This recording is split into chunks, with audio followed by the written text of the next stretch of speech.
Time for a new shirt. Collar ain't stiff like I want it to be. How y'all doing today, YouTube? What's going on this morning? How y'all doing? This beautiful fine day in the neighborhood. Yes, it is. Let's see, is that gonna work? That's gonna work. All right. Happy Saturday, Sabbath to everybody. You know, this is the last day of the week. Everybody want to treat it like it's the sixth day of the week. You know, tomorrow is everybody's, traditional Sabbath. Sunday is the first day of the week. So, tradition has them going to church and doing whatever they going to do. But God said honor the Sabbath day. So we don't do tours on Saturdays. That's the one day we take off. It's Saturdays. We go from Sunday to Friday. And, you know, because Saturday is a busy day for a lot of people. We miss a lot of business. But I'd rather, try to do it God's way than man's way. So that's where I am. Hey, but look here, man. I want to show y'all something. I want to show y'all something. I want to show y'all something.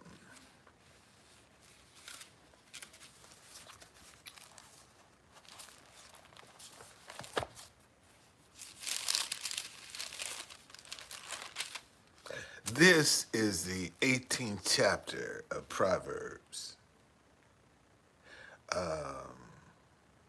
Proverbs is the one book in the Bible that has a chapter for every day of the month. There's 31 chapters in Proverbs.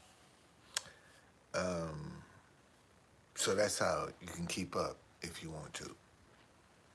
Whatever the date is, that's the chapter that you read. But this is chapter 18. A man who isolates himself seeks his own desire. He rages against all wise judgment. A fool has no delight in understanding, but in expressing his own heart. When the wicked comes, contempt comes also, and with dishonor comes reproach. The words of a man's mouth are deep waters. The wellspring of wisdom is a flowing brook. It is not good to show partiality to the wicked or to overthrow the righteous in judgment. A fool's lips enter into contention. His mouth calls for blows. A fool's mouth is his destruction, and his lips are the snare of his soul. The words of a talebearer are like tasty trifles. They go down to the inmost body. He who is slothful in his work is a brother to who is a great destroyer. The name of the Lord is a strong tower. The righteous run to it and are saved. The rich man's wealth is a strong city, and like a high wall in its own esteem. Before destruction, the heart of a man is honey, and before honor is humility. He who answers a matter before he hears it, it is folly and shame to him. The spirit of a man will sustain him in sickness, but who can bear a broken spirit? The heart of the prudent requires knowledge, and the ear of the wise seek knowledge. A man's gift make room for him, and brings him before great men. The first one to plead his cause seem right, until his neighbor comes and examines him. Casting lot causes contentions to cease, and keeps the mighty apart. A brother offended is harder to win than a strong city, and the contentions are like the bars of a castle. A man's stomach shall be satisfied from the fruit of his mouth. From the produce of his lips he shall be filled. Man, y'all hear that? You hear that? You hear that? There it is again. There it is again. A man's stomach shall be satisfied from the fruit of his mouth, and from the produce of his lips he shall be filled. Hey, so what you speaking over yourself? What you saying about yourself? What you believe in yourself? That's the fruit, man. Your fruit, your words are your fruit. And you got a lot of people out here spewing hatred, spewing division, spewing just demonizing. And you think you're not gonna reap the reward of that. And this is the problem. But anyway, let me finish. And listen to this one. Okay, let me go back. That's Proverbs 18, verse 20.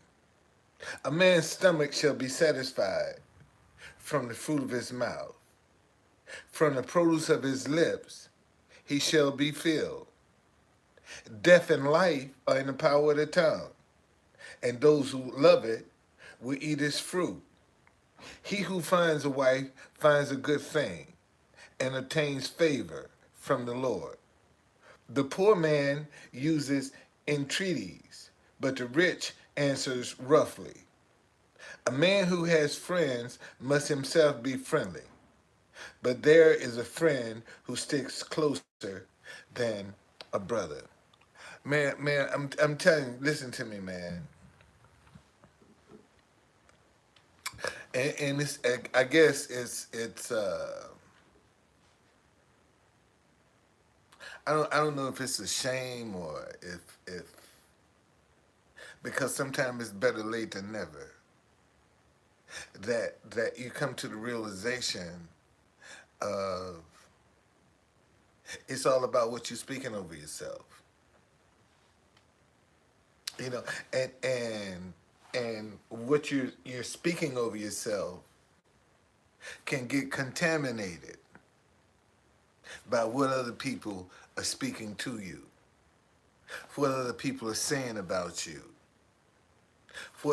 how you're trying to please, how you're trying to satisfy, how you're trying to accommodate and compromise. You see, when you start doing all those things, then you're out of balance. You're not you're out of balance because you're trying to please. And we got so many people out here right now that are pretending to please just to get what they want. You know, and once they get fed up, just like that, they gone. They off to somebody else. And in the meantime, you know, you trying to pick up all the pieces of your heart because your heart been shattered. You see, you went all in, and it was the wrong decision. And now when you sit back and look at it, you know, that person gave you some warning signs, but you ignored them. You thought it was a fluke. You know, can you imagine, man, some of the stuff you can have back right now that you saw the signs of it, and you didn't recognize it, you didn't believe it. You thought it couldn't happen to you, and it did. And now you don't know what to do. Now you don't want to trust. Now you don't want to. You want to isolate yourself, man. You know, we got so many people right now that are in pain, that are hurting, all around us, and they pretending like they got it so together, man, and they hurting, cause they can't tell nobody. Man, I'm hurting. I just need somebody to talk to. Because we don't want to take the time to entertain somebody else's problem. This this is the problem right now. See, we don't want to take time to talk to people, to try to find out, what's going on in your world. What's happening with you? It's all about us. I was, I played different national anthems in front of the White House, and I make sure that I play America's national anthem frequently in the rotation. And I'm down there the other day, yesterday, and this guy talking about, I don't know whose national anthem I was playing. Why don't you play America? I said, why don't you put some money in the bucket? You got so many suggestions. Put some money in the bucket. I'll play America. I'll play whatever you want to play. As long as it's not vulgar, I play it.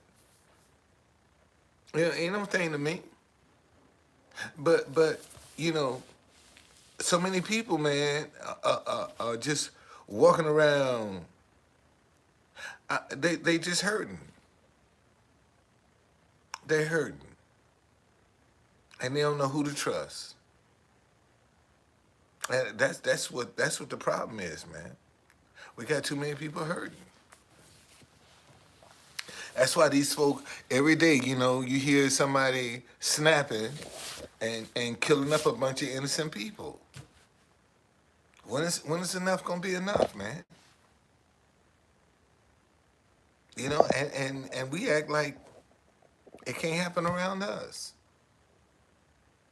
And this stuff is happening all over the country, and it ain't even got hot yet.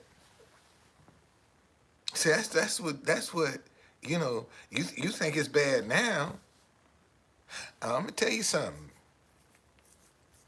Y'all better pay attention to Nigeria. Better pay attention to what's going on over in Nigeria.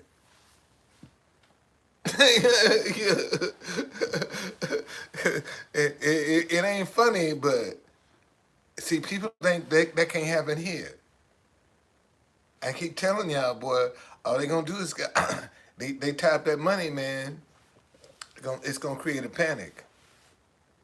It's gonna create a panic. And normally, stuff will start with us first anyway. See, stuff usually start with us first anyway. So you better pay attention to Nigeria, man. I'm telling you. Y'all better not sleep that, man. You better not sleep it. Because they having a currency problem over there. And we spending, like right now, Biden is talking about paying the pension of Ukraine. What? You gonna pay the pension of you? Come on, man. Come on, we got problems over here in the United States that could use some of that money. We got problems here. Why we done gave them billions of dollars, and now you want to pay their pension on top of that too? Man, something wrong with that. So, and they corrupt. Where all this money going? And ain't nobody, and people scared to ask the question. Where all this money going that you sending to Ukraine? And now you're talking about you're going to pay their pension too? And you already give them, man, you got Ukrainians living better than Americans right now. And they coming from some shitholes. I mean, they was living bad in Ukraine. And they come to America and they living like kings. And you want me to feel sorry for them? You want me to have sympathy for them? And we paying your pension? And I'm supposed to have sympathy for you? Man, get the fuck up out of here. Man, that's crazy, man. I mean, enough is enough. And I'm not even supposed to question how you spending my money. I'm not even supposed to question it. I'm just supposed to go along with it. I'm just supposed to agree with it. See, because when I question it, now I'm not being patriotic. See, I'm supporting Russia. When I'm saying, man, how you spending my money? That's all I'm asking you. Tell me how you spending my money. I have a right to know how you spending my money. Now, if you upset because I want to know how you spending my money, then something wrong with you. See, the problem ain't me, it's you. And they want to walk around making you think you're the problem. Because you just said, man, tell me how you're spending the money. And now all of a sudden you the problem. You know, all of a sudden now you the issue. Just because you want to know, man, how you spend. Now I done sent you billions of dollars. Billions of dollars I done sent you. And now you want me to pay your pension too? Come on, man. Oh, at least use some Vaseline. Damn. You know, you gonna at least use some Vaseline.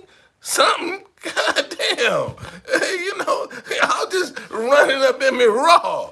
You know, that come on, man. I mean, enough is enough.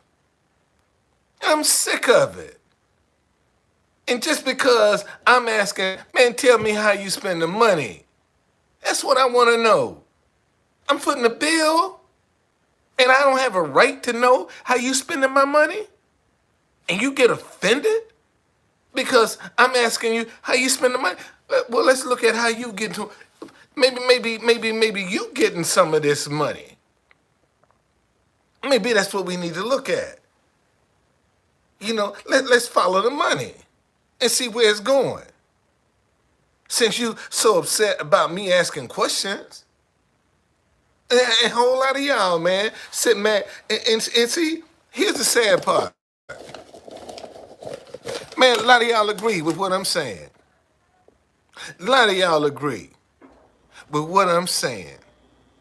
But you so scared that you know, if you gonna support, oh well, you know, damn, well, he ain't scared to say something, so let me support him. No, you don't want to do that. But you agree that everything I'm saying. You want to say it, but you scared. Let me say that again. See, you want to say it, but you scared. It's a whole lot of people out here want to say what I say, but they scared. But they won't support me, you know, because I'm doing something, I stand up and I speak my mind. And that's what people are uncomfortable with. You know, when you stand up and you try to be independent, and you try to be fair and you try to be honest, you know, I'm gonna call everybody out. If I see wrong, I see wrong. I don't care who you are, and I'm gonna call you out with it. If you're wrong, you're wrong. And this is the thing that we need to get back to, man. Stop worrying about what people think. Stop worrying about what people gonna say. You know, when somebody run up to you and tell you, you know, that's the reason I can't support, they wasn't gonna support you no way. Because if they was, they would have been doing it. But see, now they want to tell you that's the reason why I don't support you. Man, get out of my face. What's going on? I don't want to hear that. I'm not interested in why you don't want to support me. That don't interest me at all. So you wasting your breath because you wasn't going to support me anyway. You just trying to pour some salt in the wound. And that's what you got to realize, man. When somebody run up and tell you what they ain't going to do, or that's the reason they wasn't going to do it anyway. And y'all falling for that flim flam, man. You letting people fake you out with these promises about what they gonna do. or what they can do. Man, forget that. If you ain't doing it, don't matter. Don't tell me about what you're going to do. Show me what you're going to do. And this is the problem, man. We got too many people running around here talking about what they going to do, but they can't walk what they going to do. And y'all falling for that flim-flam, man. You know, y'all falling for that crap because they talk a good game. You know, telling you what you want to hear, tickling your ears, lying to you.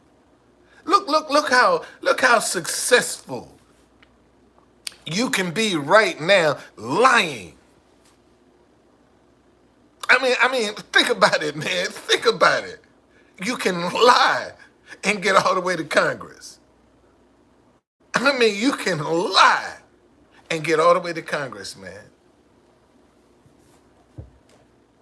I mean,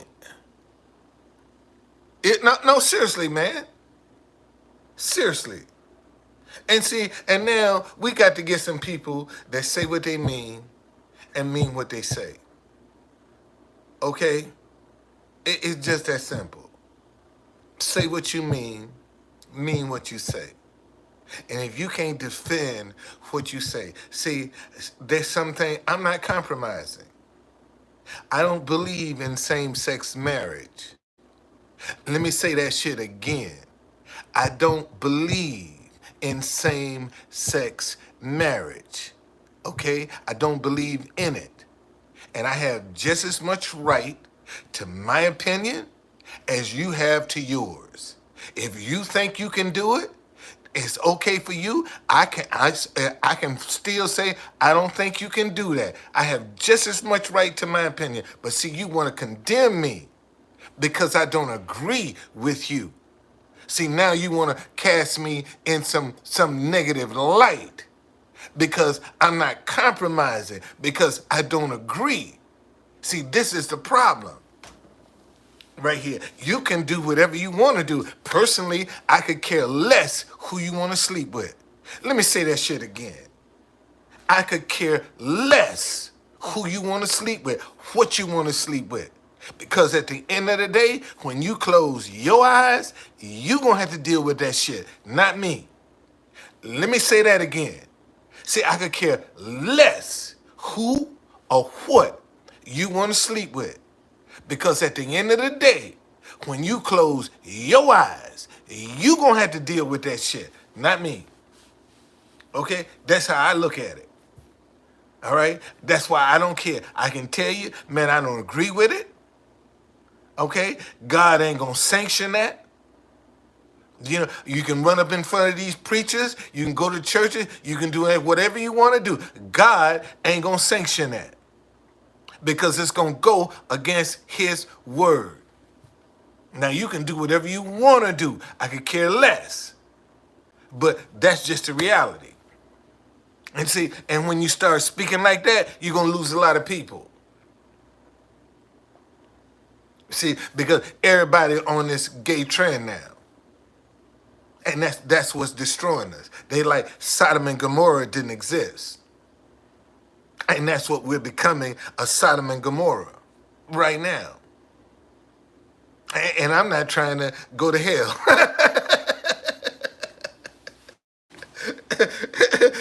Shit. I ain't trying to. I'm not. You can go if you want to. I'm trying to save my ass.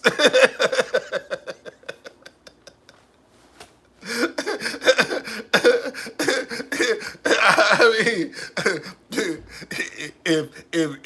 if saving me helps you, God bless you. But that's what I'm trying to do. Okay. Yes, indeed. Yes, indeed. Yes. Yes. Yes. That's where the name come from. Yes. Yes.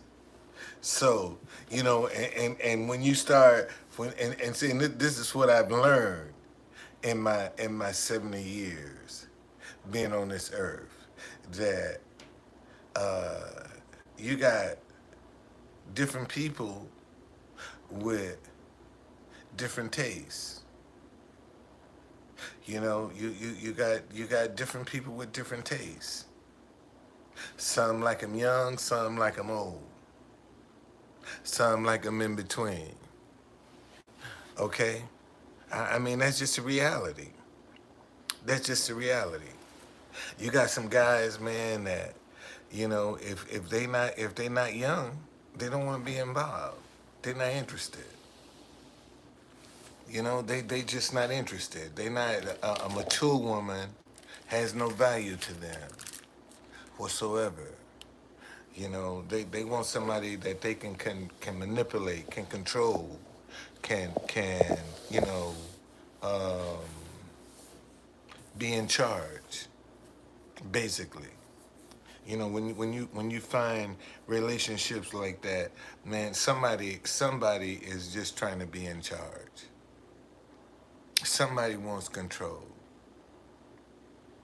Yeah, I mean, and that's just a reality that we have to deal with. I don't care what kind of relationship you're talking about. Somebody wants control.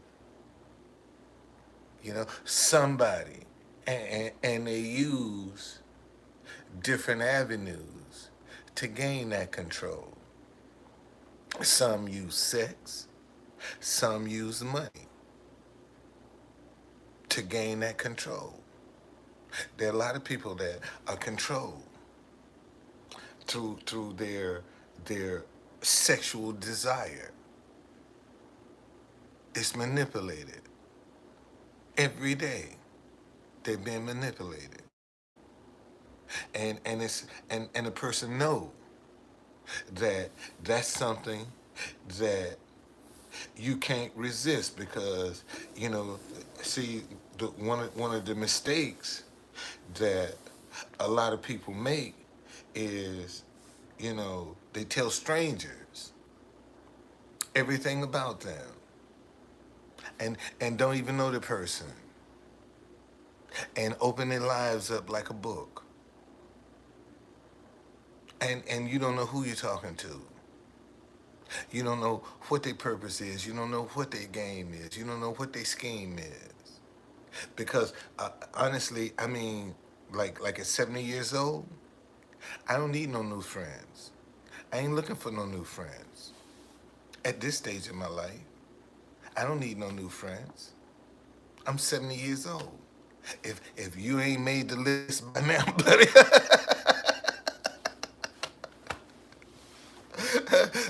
you short. If you ain't made the list by now, you short, buddy. Simple as that. See, so since I feel this way, since I know I am this way, then somebody trying to run up on me, all friendly and complimentary, man, that just gonna throw up a red flag. Cause that's not what I'm looking for. See, that's it's just that simple. That's how you know the difference. See, when you say, man, my friendship box is full, and now you meet somebody and they so complimentary and want to be around you and want to be accessible, and come on, no, man, I don't need that. You wasn't doing that when I was broke, when I didn't have nothing. You didn't treat me like this. Why is it that I get this royal treatment now? Because I have more access to cash. And when I didn't have no access to cash, you ignored my ass. I could walk down the street in peace because you wouldn't even pay me no mind. But now that I got a little celebrity status and a little bit more money in the bank, I can't get no peace. I can't walk down the street. I gotta have security now. I mean, think about that, man. Think about that. Think about the black folk that in our community right now, the entertainers, the athletes that have to have security just to come into the black community. They got to have security just to come into their own community. Think about that for a minute. How backwards is that? You got to have security to come into your own community.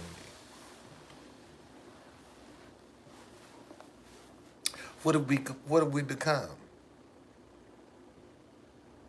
I mean seriously, what have we become? If it's that bad, and notice nobody seemed to have the answer. Have you noticed that? Nobody seems to have the answer to say every day, man, somebody is getting robbed, somebody getting carjacked every day. And you're gonna tell me nobody has an answer? Nobody? I don't see Snoop Dogg or Ice T or none of them other jokers calling on these rappers to stop killing each other. You notice you don't see any of the so-called quote unquote pioneers, Jay-Z, Dame Dash. You notice you don't hear none of them saying, "Man, stop all this foolishness." What's going on? What's going on Wednesday? Yeah, have you noticed that? You don't. But but every time you go on social media, you see these gambling commercials. Every time you turn around, they showing you how to gamble, how to play some kind of game. They'll show you that. They'll show you the negative side of what life is all about, but they won't show the positive. Why is that? And not only why is that, but we sit back and we allow that. This is the biggest problem that you have right now in the world is good people are afraid of each other. That's what the enemy has been successful to do, is to make good people afraid of each other. That's the problem right now. Good people are afraid of each other. You, you know, and you said, well, true conductor, how how am I gonna know if it's a good person or not? Start asking questions. Start asking questions. Be relentless in your questions, and that's gonna tell you if you what kind of person you dealing with.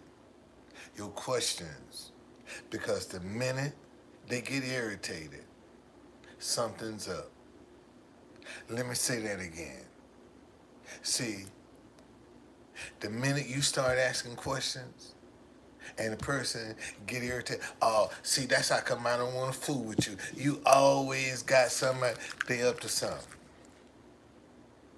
See, you making them uncomfortable with your questions. So they going to flip the script back to make you feel guilty, to make you feel like you doing something wrong, all because you asking questions. And now all of a sudden, you're the bad person. This happens every day, especially in relationships. You see, and usually when you find see when you can't do nothing right, everything you do is wrong. That person is looking for an out. Let me say that again. Be it man or woman, if you can't never do nothing right, that person is looking for an out. And usually that out is gonna be something real stupid. They ain't have nothing to do with whatever the friction was that was between y'all. You know, the straw that's gonna break the camel back, you're gonna be like, what? You did what? You see, and that's what a lot of people don't want to understand, man. I'm telling you, when you can't never do right, when nothing you can do is right, everything you do is wrong, everything you say is wrong, that person is looking for an out. And usually that's the person that we bend over backwards to try to please.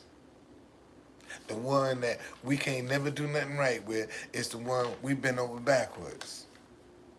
Trying to please that person, to prove them wrong, to show them that you do care. And they just continually use you. That's exactly what they're going to do. Continue to use you. Because they know they have manipulated and controlled you. Because you'll do anything to try to please them. Anything. You'll go out of your way. You'll stop what you're doing to go and see what they need. And they know that. And you think they ain't gonna take advantage of that? You think they ain't gonna use that? See, this is how people get hurt. This is how people get used. See, everything is a quote unquote transaction. Whether you want to accept it that way or not. Everything is a transaction. Everything you do is some sort of transaction for somebody. Every dollar you spend is some kind of transaction for somebody. And might be more than one way, depending upon what app you go through. And this is what we don't realize. We as human beings, we are transactions. That's all we are to people with money. We're just transactions. And we fight each other like cats and dogs. And they make us fight each other. Cause then they sell more guns, more bullets, more vests, more gear. Look at the money that's being made. All off of fear. Having you afraid of your fellow man. You're afraid now of your family member or your coworker. It's a lot of money in fear. And we act like we don't see that. We act like we don't recognize that. The money that's in fear, they gonna keep you afraid, man. They gonna keep you afraid. They are. And like I said, you know, the one question we need to be asking, why are we paying pensions in Ukraine?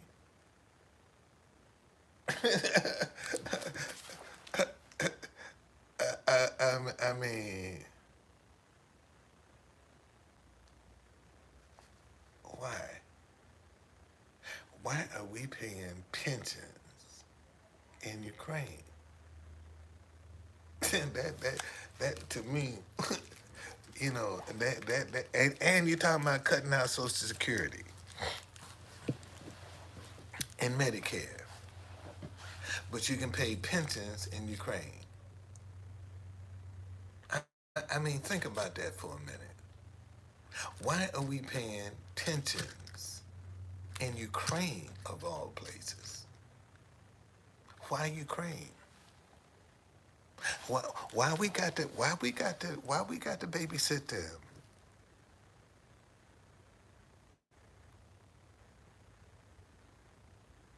Well, because we done sent billions of dollars over there. That wasn't enough to pay for the pensions. Them billions that we've already spent, that wasn't enough. And now you want us to pay on top pensions as well? Sound like to me, man, somebody getting their arm twisted. Sound like to me somebody getting their arm twisted. That's what it sound like to me. Somebody's getting their arm twisted. And every time you start questioning, the money, they want to demonize you. They want to make you look bad. Want to criticize you. Because you asking, man, tell me how the money being spent. I think that's a fair question. All this money we sending to Ukraine, tell me how it's being spent. That's a fair question. But, the sad part is there are thousands of people that agree.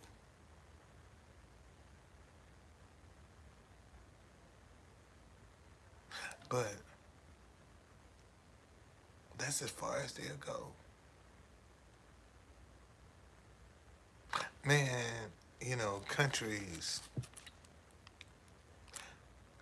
should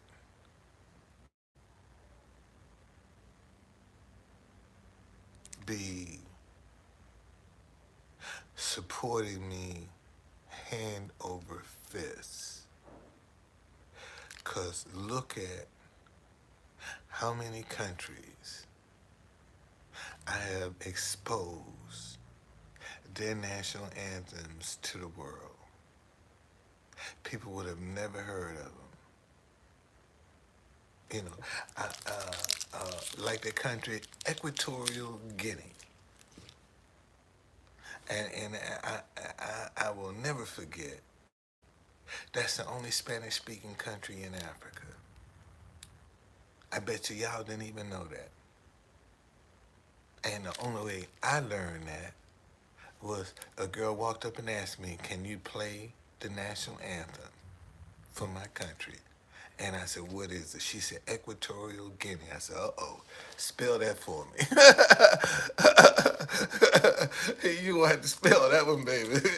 Spell it. If it's in there, it's on YouTube, I'm going to play it. I'm going to find it. And people don't even appreciate the fact that I don't have commercials between my songs. I don't have interruptions like that. Because I can go from song to song to song and never hear a commercial. and they don't appreciate that. And see, by doing that, you can keep the rhythm and you can keep the flow. And that's one of the things that I've learned. I was just down near a homeless camp earlier this week. I was filming. I was headed to the White House. And I was there filming. And a guy walked over and he said, "True conductor." He said, "You the guy that was playing the reggae up at the Supreme Court. He said, man, maybe nobody has told you, but thank you for the piece that you did, because your music really made a difference. And if, I don't know what's happening here.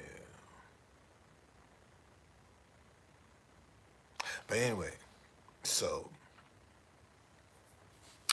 um,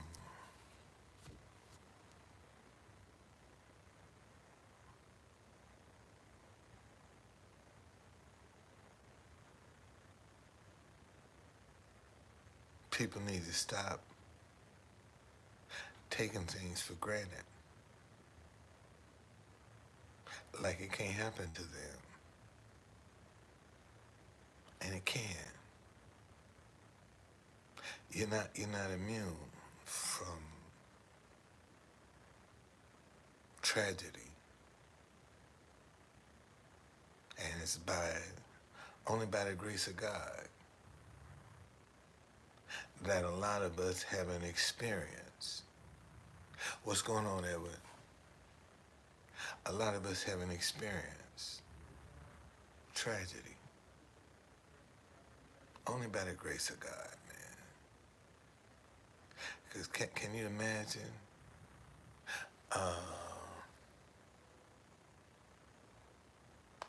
Yeah, can you imagine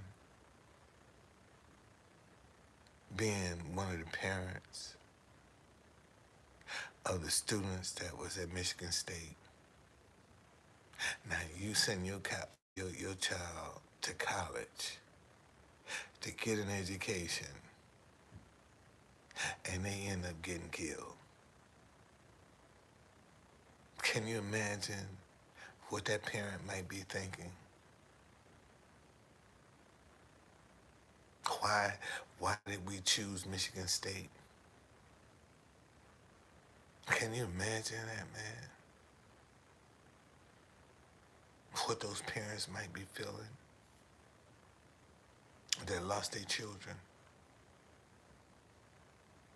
or the ones that are fighting for their lives. Can you imagine what they might be thinking right about now? See, we take that for granted.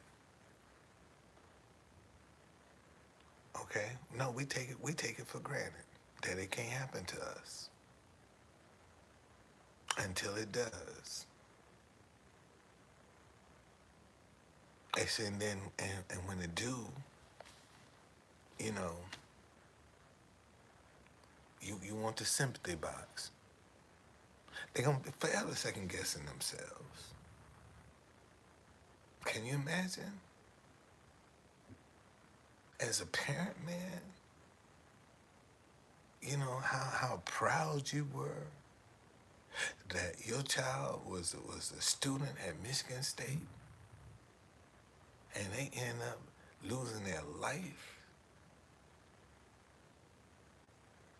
and you had pride about them being a student at Michigan State. Can you imagine what that parent is going through right now? You know, and they got to live with that. That's the sad part. They're going to have to live with it for the rest of their life. They got to live with it, man.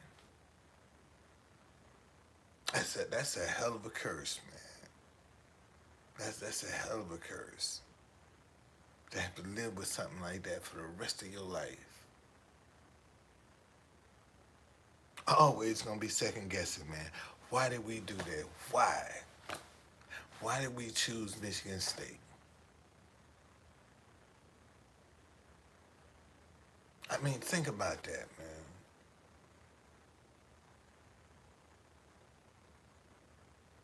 And see, that shows you that some wrongs are final. That's what that shows you. Some wrongs are final. You know, ain't no coming back. They final. See, when some people do wrong, and they get away with it. You know, it's not harmful. It's not destructive. But you have some wrongs out there that are destructive, man, and ain't no coming back from. Ain't no give me another chance. Look how the guy snapped down in Mississippi, killed up 6 people. See, this is what I'm talking about. Every day, man, we're reading about somebody snapping because people around us have problems. People around us are hurting. People around us feel neglected. Nobody's listening. Nobody's believing them. You know how many people show up at the White House with their complaints because ain't nobody listening? Who do you turn to, man, when nobody will listen, nobody will believe you? Who do you turn to? And after a while, you know, you start becoming paranoid because nobody will believe what you're saying. And the sad part is, you be telling the truth. Okay? Yeah. You be telling the truth. And your life is destroyed because you told the truth. And nobody would believe you. How would that make you feel? I mean, think about that. How would that make you feel, man? Would you be bitter? Would you be upset? Think about it. If you was telling the truth and nobody believed you, everybody made you out to be the bad person. You were the demonic person. And you was telling the truth. But you know, you're the mental case. You had a problem because you was telling the truth. You need the help.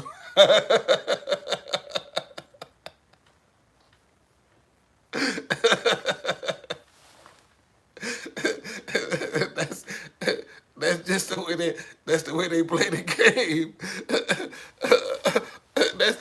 Listen, let me tell you something. See, show you how mindsets are passed down from generation to generation. See, back in the day, when a free person was sold into slavery, they told it because everybody had their fingers in slavery. They were getting paid for the people that was being processed through the jail.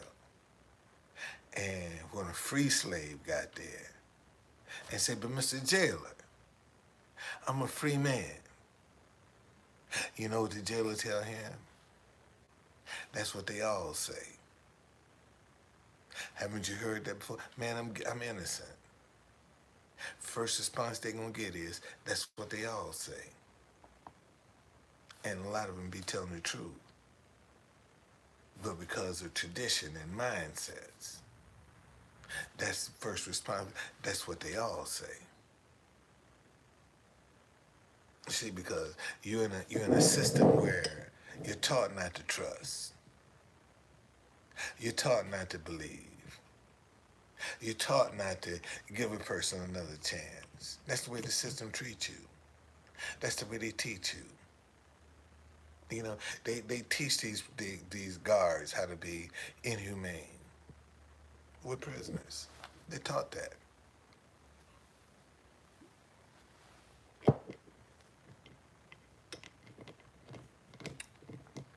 And see, unfortunately, A lot of them can't separate work and home. A lot of this stuff that we got going on in our community is because we've not dealt with it properly. Somebody's suffering from some kind of emotional trauma that was not properly dealt with. And that's one of the deficiencies in our community is mental health. You know, we've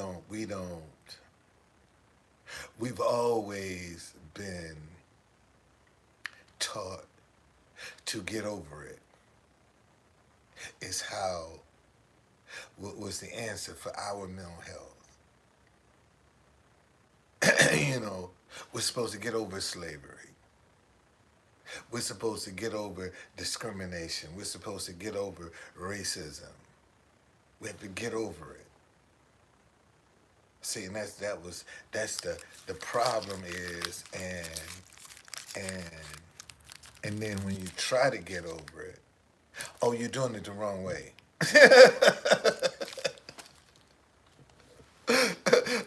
That's not the way you do it. You're not supposed to do it that way. You have to do it this way, so it's always some kind of confusion. And consequently, people throw their hands up in frustration. I don't want to have nothing to do with none of it. And they drop out, man. You know, they get off the grid. Those are your carjackers, your robbers, your thieves, your house burglars. Those are the ones. That's who they are. They off the grid. That's how they survive, man. Haven't you ever thought about all of this stuff that's being stolen? You think they just sitting on it? They selling it somewhere. Somebody's buying it. And isn't it interesting? We don't know who's buying it. See, and what makes it so even more so interesting? DC ain't but 10 square miles, and crime is out of control. In 10 square miles, crime is out of control. It's out of control. And let me tell you, and let me show you how. Let me show you how it affects. And the crime that I'm talking about is in predominantly black neighborhoods, but the whole city is painted with the image. It's just like Chicago. See, the murders that they talking about in Chicago happens in a few block radius. But yet the whole city of Chicago suffers with the image of a few block radius of violence. And that's how they discourage you. That's how they keep you in fear.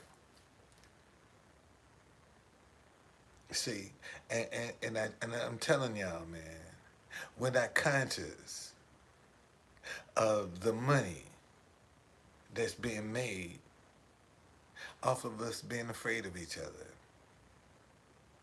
off of us fighting each other. They're making money off of that. And we think we doing something.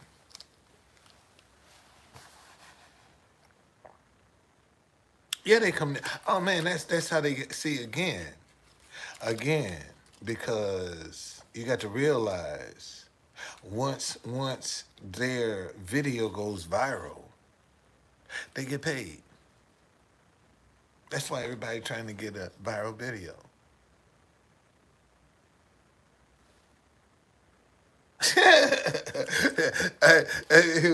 He asked, "Is racism still bad?" Yeah, it is. It is. It is because we don't want to. The reason we have a racism problem in America is because we refuse to talk about it. We refuse to address it. That's why we had a problem we have. We don't want to sit down and honestly talk about it. Because when we do, there isms on both sides. Both sides are just as wrong as two left shoes. But if we never sit down and talk about it, we'll never solve anything. And really,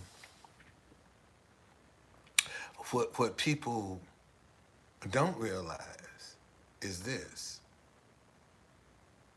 See, Black history is the last frontier of tourism.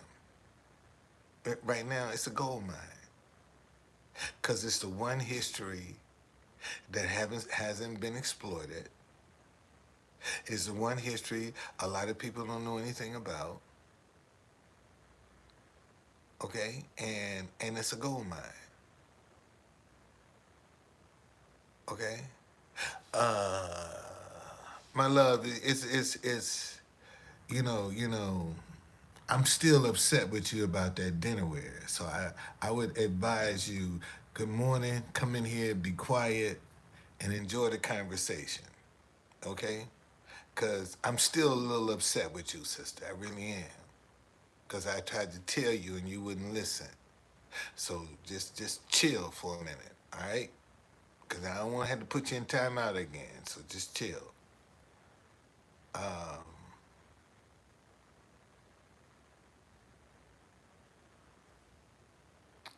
um,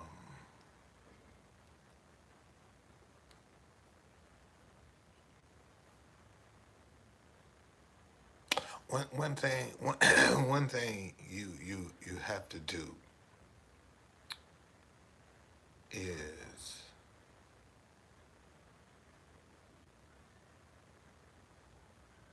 sometimes when you be yourself, when you stand your ground, when you don't compromise,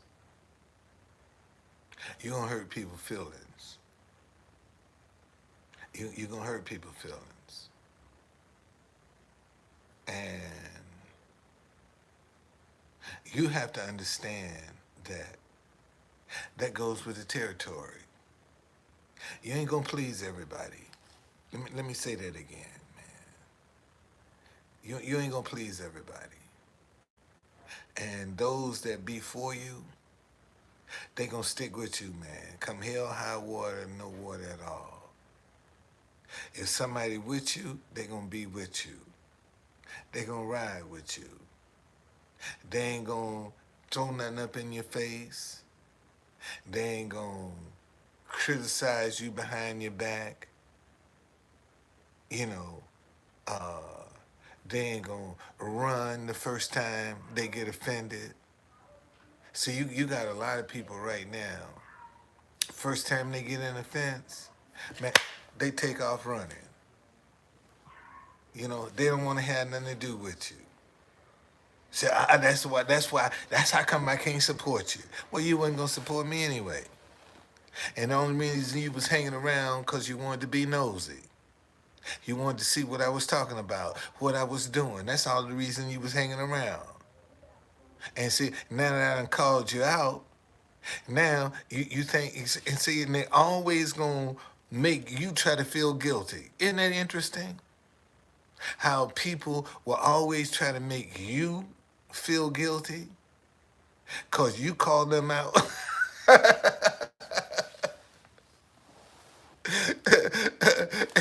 you call they shit out, but you the bad person. I know I ain't the only one. I know I ain't the only one. I know I ain't the only one going through that. I done been through that. But see, a lot of y'all, man, y'all done called some folk out and they done made y'all the bad people. Had you thinking, second guessing yourself.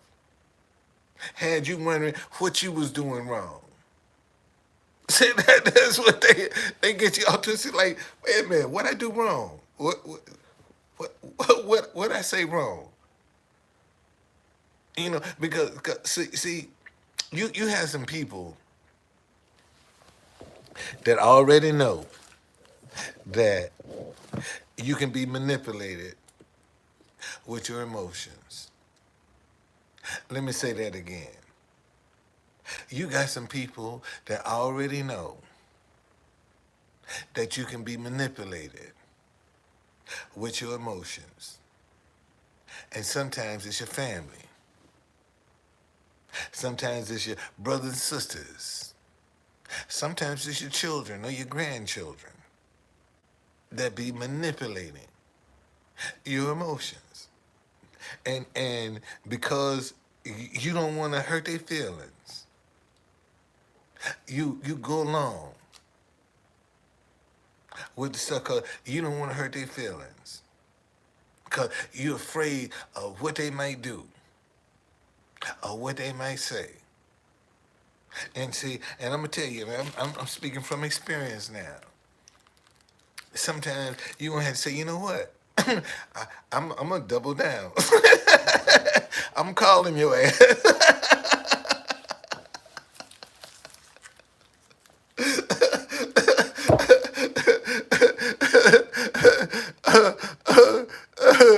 Oh, listen.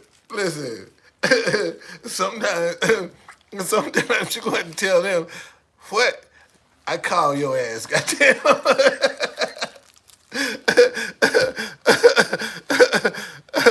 I call your ass. I call you. You telling me what you gonna do, and what I call you. I don't do it, goddamn. I don't believe you. Do it. Shit, I'm tired of your shit. Do it. You always holding that over my head. Do it, goddamn it. I'm tired of that shit. Cause that's what they be doing, man. Always holding over your head something they gonna do. And I'm just saying, you know what? I'm tired of goddamn you holding this shit over my head. If you're gonna do it, damn, go on and do it. And let me deal with the consequences. Because, see, when you throw it back in their lap like that, see, they ain't expecting that. What? Do you want me to, you really want me to do it? See, now they thinking, they ain't, see, you ever notice, man, how some people talk to you, boy, they bad. I mean, they are tough. I mean, they are just, you know, some of the meanest people you want to run up against when you talking to them. And then when you call they bluff, all that mean is just, what? Wait a minute, you the same one. You can't be the same person that was talking all this here, and now somebody calling your bluff. And see, and ooh, thank you. And see, this what some of y'all need to do with adversity.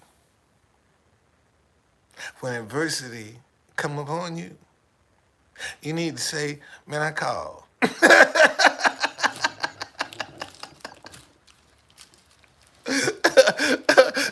Goddamn, I'm all in. When adversity come, you need to just say, man, I'm all in. Shit, I call. Hell, my back's up against the wall anyway. Shit. What have I got to lose? I'm all in. Let's go. Shit. If you knock me down, I'm knocked down. But let me see what you're playing with. And that's what some of y'all gonna have to do. I'm telling y'all, man. Some of y'all gonna have to start calling some bluffs. Some of y'all gonna have to call your own bluff. I mean, let me say that again. Some of y'all gonna have to call your own bluff.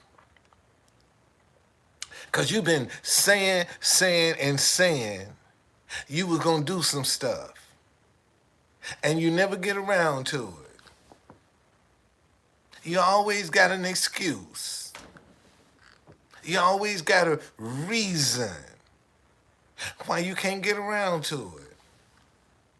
And some of y'all need to call yourselves on that, man. What am I afraid of? Why am I still in this position? Why am I still putting up with this? See, a lot of y'all scared to even ask yourself questions. But yet you can tell everybody else what they should do. But when it come to you, you don't know what to do. You don't even know where to start. Yeah, no, seriously, man. You know, and this is some of the things that we need to do. We need to stop, man, just you know, trying to tell other people how to live their lives. And start trying to, man, let's get ours together first. Let's do what show. You know, think about it, man. Now I'm showing you in real time what I'm going through, what I'm experiencing. When the last time you saw that? See, most folk don't even have this kind of transparency. Where they let you see, man, this is what you're going through. This is what you're going to experience. This is what you're going to do. And man, I had some good days, and I had some bad days. You think I don't get my butt kicked? You think I don't want to quit? You think I don't want to give up? Of course I do. You know, and then it looked like the harder you try, the harder, you know, the farther you get pushed back. And you're trying to do it right. And you say, why are you getting all this resistance when you're trying to do it right? When so many people are doing it wrong. And you're trying to do it right. And all you get is resistance. That'll mess with you mentally itself. If you're not a strong person, man, if you'll give in to the temptation. You give in to the desperation. You give in to the weakness. If you're not strong. And see, this is what I be trying to tell people. You think all kind of tempting ideas ain't came to me about making some money? And I need some money too? You think I don't have to deal with them temptations? And I need some money.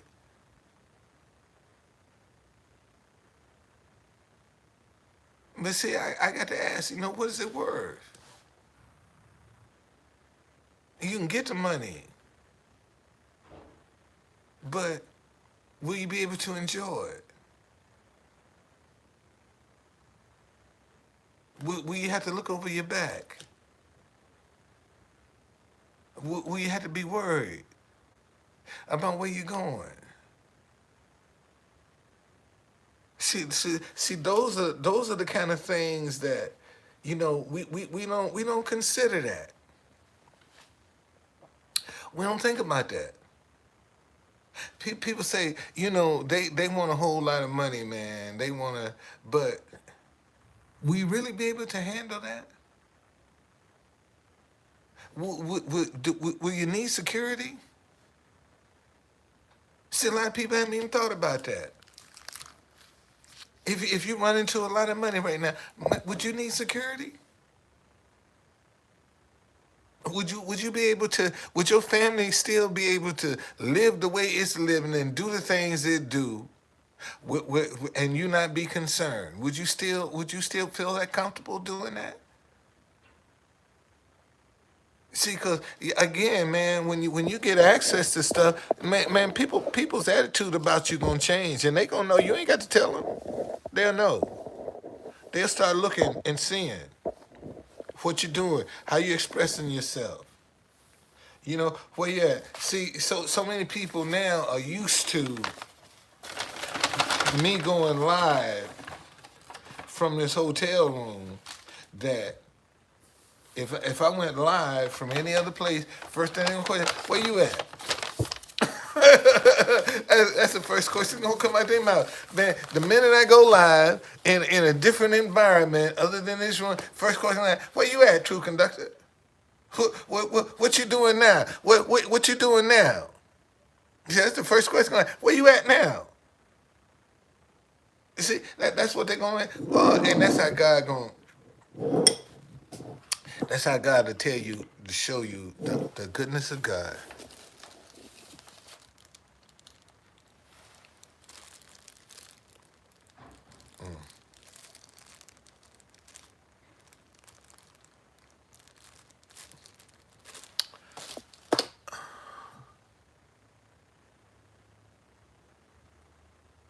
Well, um, David, most folk know how they're deceiving themselves. That's something you don't have to go to God for that. You know when you're not keeping your word, man. You know when you cheating, man. You ain't got to go to God. You ain't got to go to God for that. To ask God. You know when you're doing wrong. You see, and that's accountability.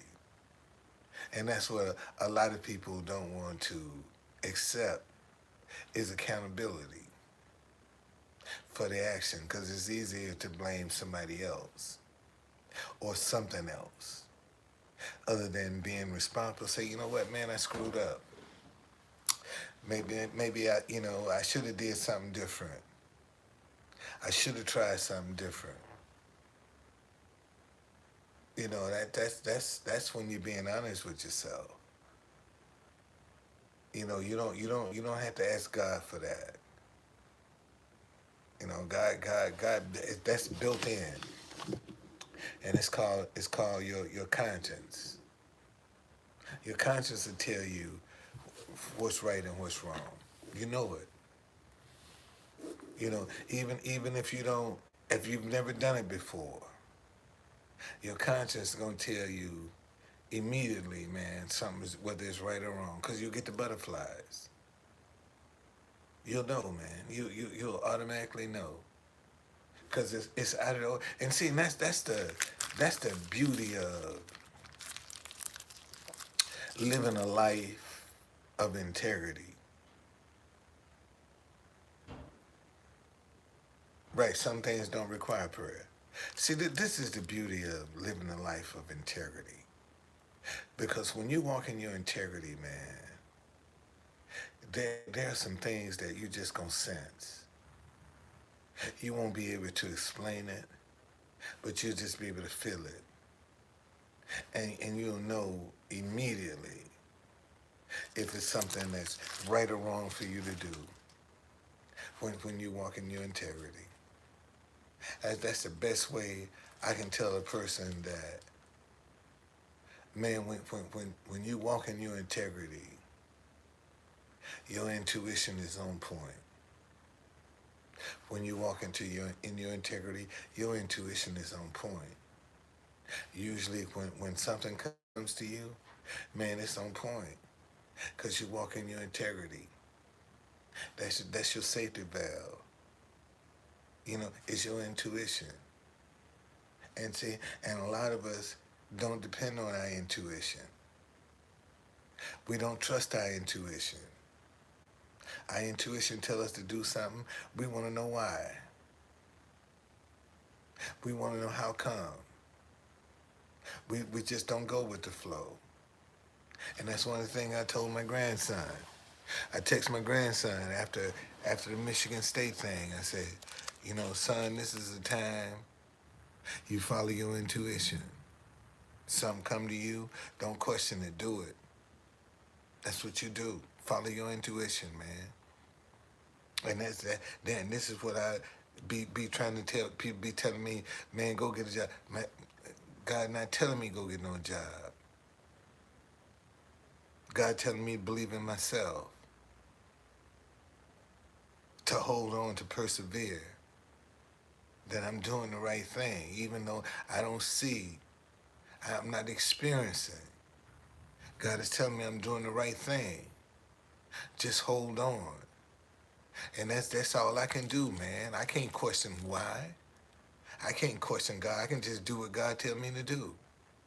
Just hold on. That's all I can do, man. and let the chips fall where they may. My hand itching.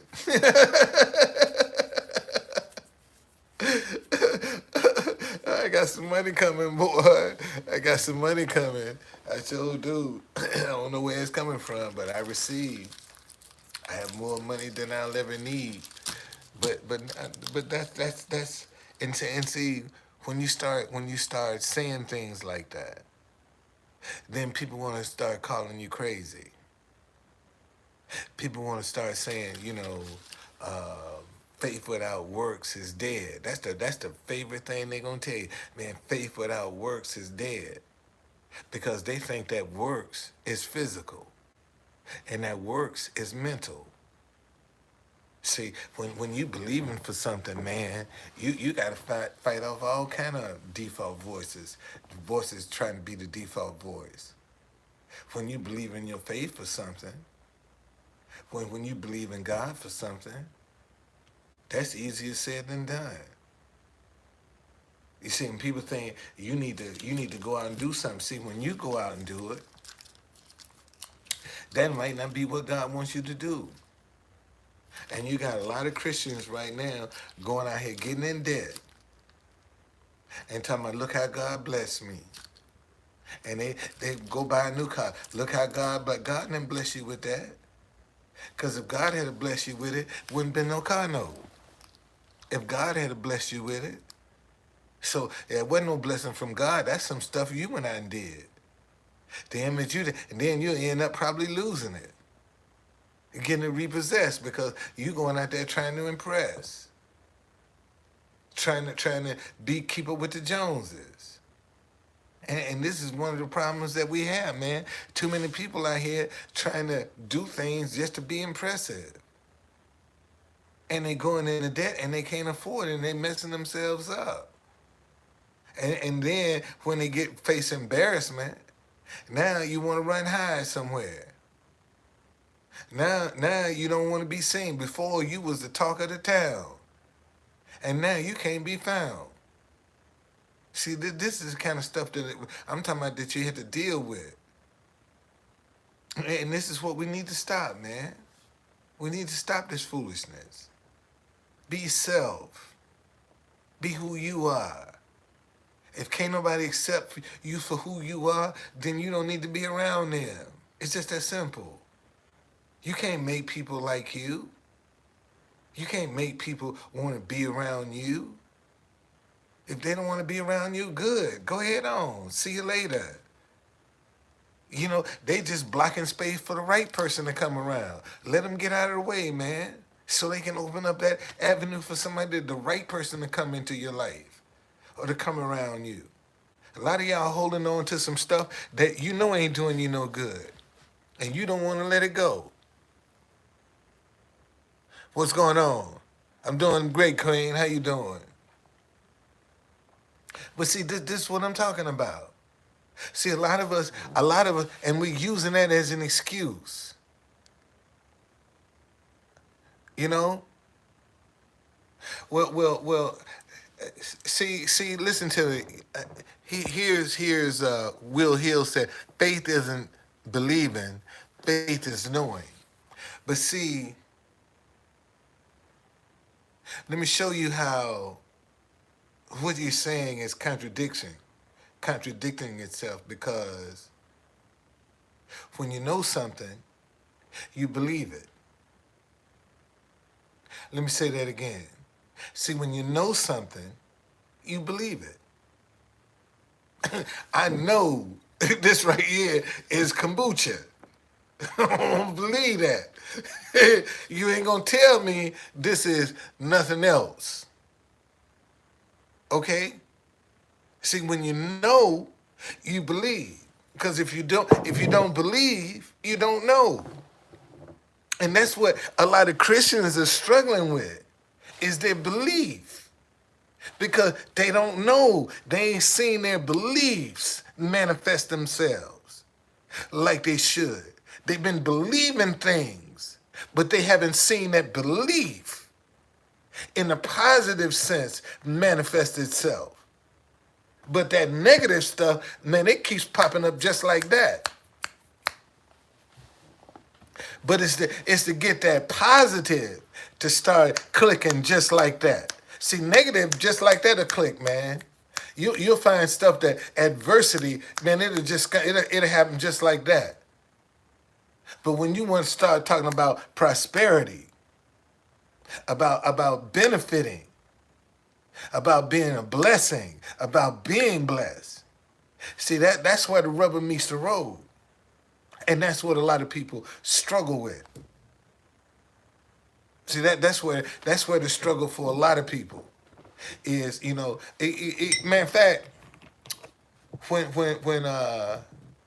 this man had a son that would throw himself in the water, throw himself in the fire, and he took him to Jesus' disciples, and they couldn't do nothing with. So the kid, so he took him to Jesus. Say, Jesus, help me out, cause I took him to your boys, and your boys couldn't do nothing.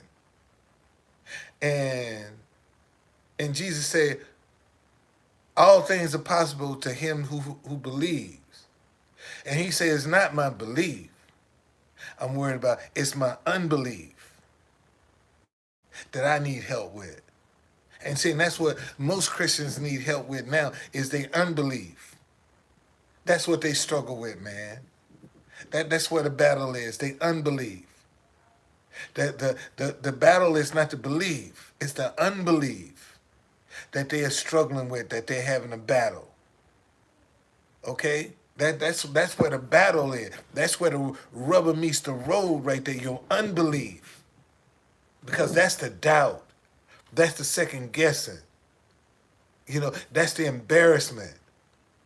That's the unbelief that you're dealing with. What people gonna think, man? I'm sitting in a hotel room and I'm talking about God. And I've been evicted from my apartment. What people gonna think about me? See, that's the stuff. That's the way it's designed. Doubt, to start second guessing yourself. And not saying, well, dog, at least a hotel caught me. My car didn't catch me. Or I wasn't out on the street. See, at least a hotel room caught me. You see, so I can have some kind of semblance of home, some kind of semblance of what it's like to be a blessing. See, so I got something that I can come to. I ain't got to worry about. I can have some peace. See, that's how you have to look at that, man. You can't, because there are people out there worse than me. There are people right now that can't even take a shower. They can't even go and take a decent dump. They can't even sit down on the toilet. And I'm supposed to be upset? I'm supposed to be ungrateful? When I can go and take a shower and I can use the bathroom? Come on, man. And there's some people, that's something that's simple. A lot of people don't even have the privilege to do. Okay? And this is what I want, if nothing else, man, stop taking life for granted. Let me say that again. If nothing else, stop taking life for granted. You don't have forever. Let me say that again. You don't have forever. Stop living like you got forever. You don't. Start thinking generational. That's what you need to come up with. And see, and this is one of the things that, we as a people, and instead of us fussing and fighting each other, we need to sit down and how can we generate some generational wealth? What kind of ideas can we come up that's going to generate some wealth? So we ain't got to depend on no job. So nobody can lock out our bank account. We got money. How come we can't do that? See, rather than fighting each other, let's figure out how we can come together and maybe buy bulk food together. Maybe that's what we need to do. Create some food clubs where we can buy bulk together and we can divide it and everybody get their portion. You see, these are the kind of things we need to come up with because it's only going to get worse. It's not going to get better, y'all. It's going to get worse. And if you can't go to your neighbor in time of need, when you need something, see, a lot of people don't even, something that simple, they take for granted. Right now, can you go to your neighbor in time of need and not feel shame and not feel embarrassed and not feel less than, like you begging? And see, that's another thing. God, see, people wanna they quick to label what you're doing, to put you down, to make you feel less than. Because when you don't have the confidence in yourself, when you're insecure, when you're unsure, see, that's when they can manipulate you and get you to do some stuff out of desperation that you normally would not do, but because you're desperate, because you need, see, you go and do some stuff. And then years down the road, they come and take that same desperate moment that you done forgot about. Now they want to throw that back up in your face. Okay? This is the kind of stuff that people will do. And a lot of them is your family. A lot of them your friends. It's a shame right now how many people that can't trust their family and friends. Let me say that again.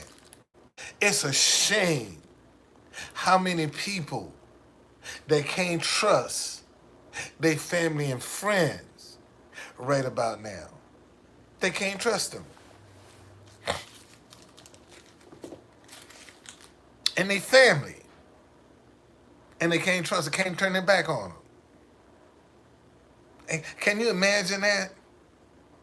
Man, you living with some people and you can't even turn your back on them. Can you imagine the stress that you got to live under? You can't trust, you can't leave money laying around. You can't do none of that. You know, you got to lock your door. Can you imagine living in a house where you got to lock your damn door to keep people out? And folk got to deal with that. And then they come out here and you're going to pour some race and politics on top of that as well? When they can't even trust the person at home. And now you expect for them to trust a total stranger? Come on, man. These are the kind of things we need to be dealing with that we don't see, that we pretend that don't exist. You got people in families right now that's in disarray. And we need to do something to correct that. We need to address that. We need to speak on that. Because if we could get the families to come together, half of this mess would be overnight, just like that. We'll solve it overnight, just like that. If we can just get families to come together, man, and start talking to one another and stop talking at each other. Because all you got is family. That's all you got. And isn't it sad, man, that you have family members that are facing some very adverse moments in their life, and can't even turn to other family members for help. And that's how bad it is. You got family members, man, that can't turn to other family members for help.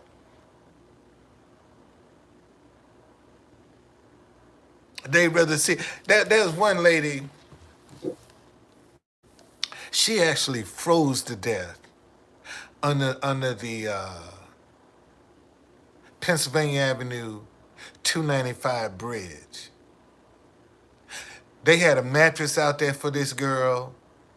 You could tell she was loved because she had so much stuff that the city would come and throw all that stuff away. And soon as they did, you see it back. But she lived under that bridge, and that's where she died. Her family could not get her to come inside. She wanted to live under that bridge out in the element. I don't care, rain, sleet, shine, or snow. You drove by there, you saw her sitting out there under that bridge. And she froze to death right down to that bridge. She did. We had a cold snap. She froze to death right down to that bridge. But you got family, man, that sometimes won't even help family. Won't even help family. You got family, don't even know where family members are. That's how bad it is. You got some family members, man, they ain't spoken yet, couldn't even tell you where they at. Couldn't even tell you if they're dead or alive. They don't even know, don't even care. That's how bad we become as families. We got family members, man, we don't even care if they dead or alive. And they family. And what you think these young kids they just soaking it all in? They gonna do what they see us do. That's what they gonna do. Okay? I mean, it's just if we can just get families back together. Man, we just get them talking. Ain't nobody perfect, man. We ain't perfect. We ain't perfect. Ain't nobody perfect. We all got some isms. So since we all got some isms, let's talk to each other. And stop talking at each other. Because neither one of us perfect. Neither one of us perfect. So let's cut the pretense. And let's just start dealing with each other straight up. And that's what you got right now. The reason we have so much division and confusion in our community is because people don't want to deal with you straight up. They want to lie and cheat and steal and deceive and do all the other stuff that they do. Okay? So let me see how long I've been on here. An hour and a half. All right. So that's just, this is my Saturday, to come in and just say, man, it's up to us. This ain't gonna change unless we want it to change. Good people gonna have to get involved. Good people gonna have to start putting positive energy into the air. You gonna have to start putting positive actions into the air. Okay? And if you don't, then ain't nothing gonna change. It's gonna stay the same. And we'll keep the confusion. We'll keep the distrust. We'll keep the division. We'll keep the animosity that we got going on among us. That's why we got all this confusion that's happening to us. Because we don't trust nobody. We're not willing to give anyone a chance. Unless the very people that we're complaining about, the media, tell us that this is a good person, then you believe it. But you ain't gonna believe it unless somebody validate that person. See, you won't validate that person yourself. You need somebody else to come and validate that person. And we need to start doing things ourselves. We need to start doing for self. We need to stop. See that this why I have a problem with the people that tell me go get a job. I'm trying to do for self. I'm trying to do for self. I'm all in on self. And you tell me, I'm crazy for believing in myself, for going all in on myself. I need to go get a job rather than trying to go in all in on myself. I mean, think about that for a minute. When you get criticized for just trying to be independent, trying to be self-sufficient, trying to be creative, you get criticized, you get demonized. See, so that's not what you need in your life. That's not what you need to accept in your life. And the problem with a lot of y'all just scared to put your foot down. Let me say that again. See, a lot of y'all just scared to put your foot down. A lot of y'all scared to say no. Especially to some of your kids. You scared to say no to some of your kids and your grandkids. Because the minute you say no, they pitch a tantrum. And rather than you dealing with that tantrum, you just give in. Because you don't want to deal with the tantrum. You know? So,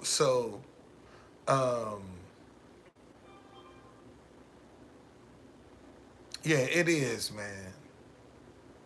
Just be who you are. Okay?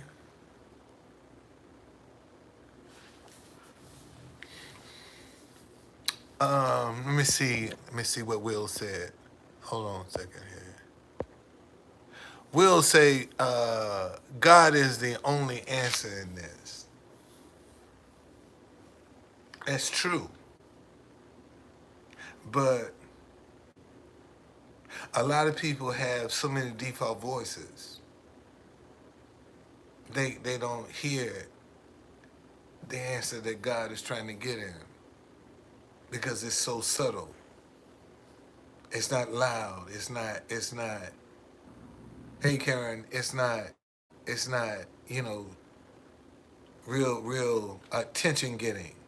It's just a little subtle voice. And because most people have so much doubt and confusion,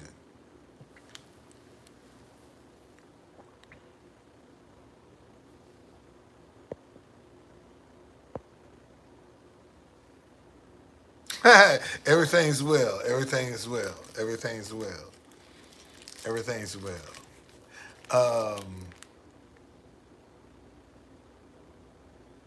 Everything's well. Man, everything. I told y'all, you know, it always can be bad, man. Situations can always be bad. And this could be worse than what it really is. At least, see, I still get the chance to be in brand. I still can come to you in brand. Push come to shove. I can wash my clothes. Okay. There's so much you can take for granted, man. That it could be worse. And it's just like this here. See, it could happen just like this. Just like this, man, your world could be turned upside down. just like this, your world could be turned upside down. And you don't know which way to turn. You don't know which way to go.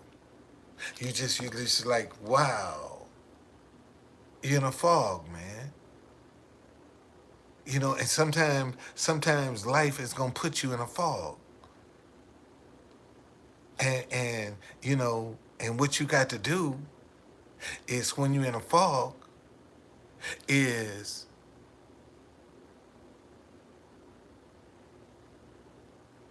um when you're in a fog, man, you have to take baby steps.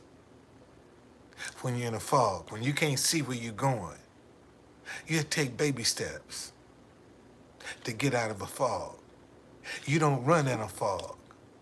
You don't take giant steps in a fog because you don't know where you're going. So you have to take baby steps. You take baby steps. And when you're taking baby steps, see, you might not get there as fast as that person running or as fast as that person can see where they're going. But what you trying to do, you trying to avoid as many mishaps in the fog because you can't see where you're going. Okay? So you just start taking some baby steps. I'm going somewhere. I'm gonna do something. Take some baby steps. So what's a baby step? Man, is an idea. See, a baby step is nothing but an idea. That's all a baby step is an idea. See, you just something that you can just little small. I'm just looking for something. Just give me some immediate results. I ain't looking for long term. See, when you taking baby steps, you looking for something immediately to happen. Okay, when you taking baby steps, see, you need a manifestation immediately when you taking baby steps. Okay, so every time I go and sit in front of the White House, see, I'm taking baby steps. This is what I'm doing. I'm taking baby steps. See, and then after a while, the fog is going to lift. And you'll be able to look around and say, oh, this is where I need to go. See, when you enduring adversity, trying to get to success, you're going to learn some things. You're going to be exposed to some stuff. You're going to see some stuff. And you got to remember what you're doing. You got to remember how you survive. See, because that's your blueprint. See, when you're going through something, when you're facing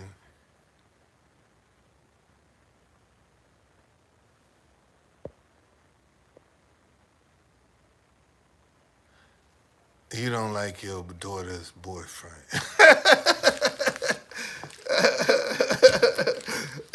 Who is this?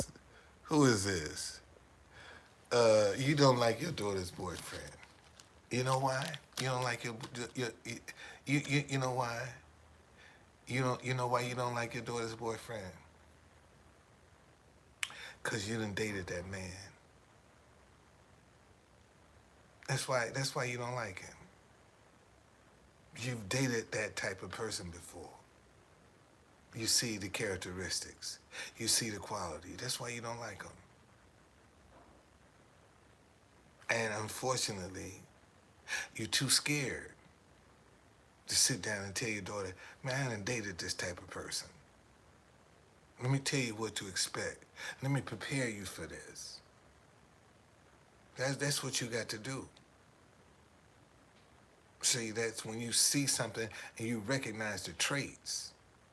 That's what makes you turn on or turn off. You recognize traits. And there's some traits in your daughter's boyfriend that you've seen before, and you don't like them.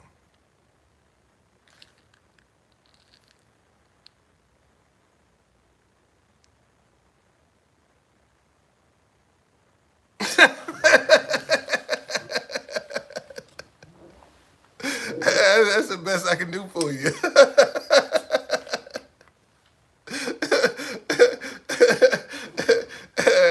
That's the best I can do for you today, buddy. That's the best today I can get. I ain't joking. That's the best. That's it. That's it. That's all I got. That's all I got.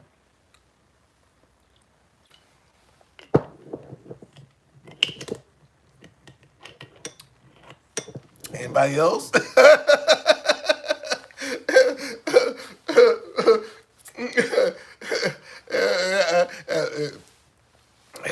Maybe I should become an advisor. Maybe what that's what I need to do. I need to become an advisor. That's how I'm gonna make my money, man. Advising people on what they should or should not do. Maybe that's where, that's where, you never know.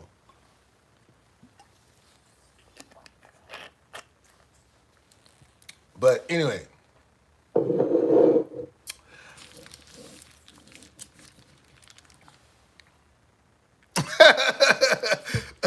uh, well, no, man, it's just things that I've been through some things in my life. I have. I've been through some stuff. I've seen some stuff. So, I just look back at what I've done. How I could what I could have done different. How I could have done it different. You know, what did I learn? And all of that has made me the person I am today. If I was a person that was gonna give up, that was gonna quit, that was gonna throw my hat in the ring, I would have done it by now. I would have done it by now. If I was gonna quit and give up, I wouldn't be here. I wouldn't still be trying. The only thing I can do is just believe, man. God gonna work this out. And he say, my belly is filled by the increase of my lips. Man, I just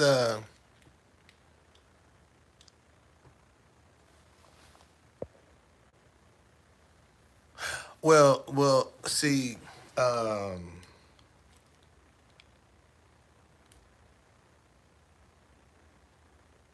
you have. You probably didn't know it, but you have. And the question is, cause we have kids, and that's something that, again, man,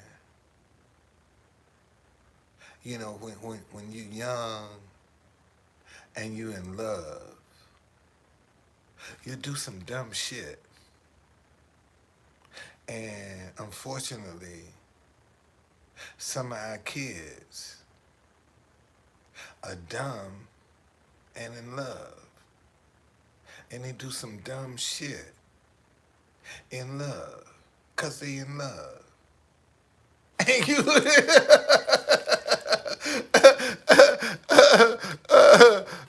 yeah, and you've been in love. You've been in love before. Uh, okay. You've been in love before and done some dumb stuff, you know, And when you got some kids like that, man, that you see that emotionally, they're manipulated. Their love is being manipulated. Only thing you can do is pray for them. That's the only thing you can do, man. Is just protect them in your prayers, cause they're gonna have to go through that. They're gonna have to learn from that. They're gonna have to experience that. It's nothing you can do to help them. They're gonna have to go through that. And you as a parent, you gonna have to pray a hedge of protection around them, that no hurt, harm, or danger can come through them while they're going through this process. This is what a lot of parents, they see the danger and they don't pray, Lord, put a hedge of protection around my child. No hurt, harm, or danger can come to them. Because there ain't nothing I can do. If I try to interfere, it's going to make the situation worse. So I just turn it over to you. And that's what a lot of parents don't know, how to turn the situation over to God. Because a lot of them don't believe in God. A lot of them don't think God will answer their prayers. A lot of them don't even believe. And that's where you might be falling short. You just don't believe. So when you got a kid out there, man, is doing some things, they just manipulated emotionally. That's all. And we've all been down that road where we've had somebody to ring our bell, because that's who's gonna manipulate you 9 times out of 10 is somebody that can ring your bell. Ding ding ding ding ding ding.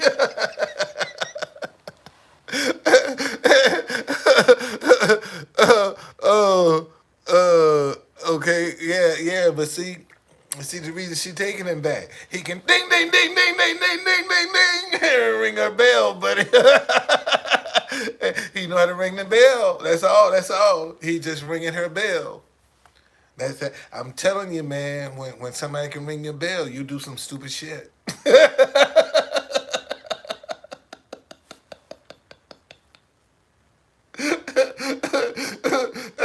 I'm telling you, boy, when somebody can ring your bell, boy, you do some dumb shit. I ain't lying. You do some crazy shit. Like, bing, bing, bing, bing, bing. Have you bouncing from pillar to post, boy? You be doing some dumb shit. Okay.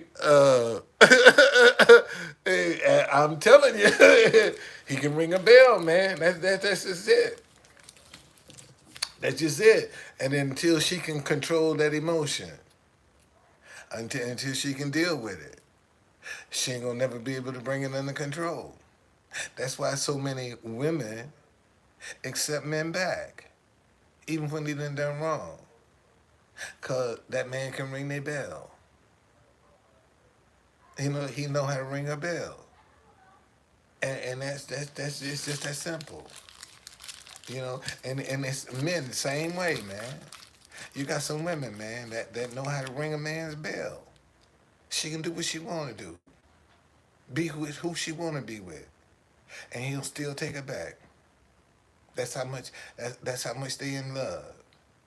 A person is in love with you. You can go out and do whatever you want to do with whoever you want to be with, and they'll still take you back. Okay. Think about it, man. When go back in a relationship, when think about how you was when you were emotionally involved with somebody that didn't want you.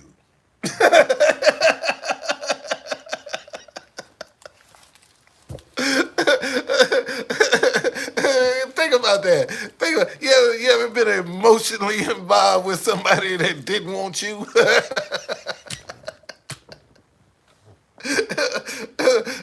You bending over backwards trying to please this person, and they don't want you. They just don't want you. I mean, come on, man. We all been down that road. Who hasn't been down that road? And you got to understand, man. Some roads they got to travel, and the only thing that you can do for her is pray offensive protection around her. You know, and maybe that's what'll drive him away. That hedge of protection that you put around her. See, that's you trying to fight this in the natural, and this is a spiritual battle that you need to be dealing with. See, that's where the problem is. You want to fight it naturally, and you're not gonna win. You need to. This is a spiritual battle that you're gonna have to take on.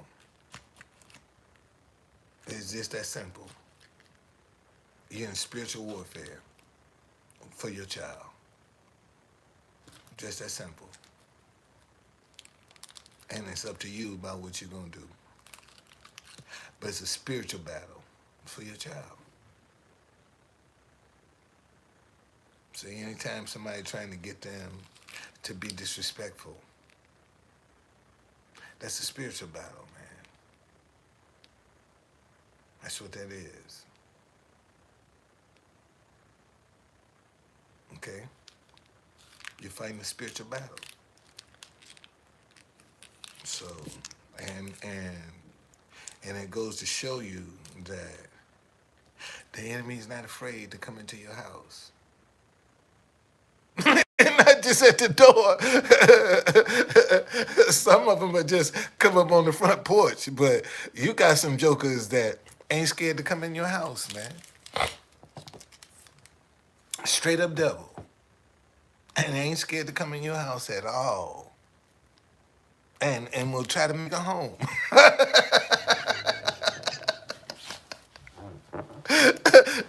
them jokers, them jokers will get up in that boy and try to make a home. Forget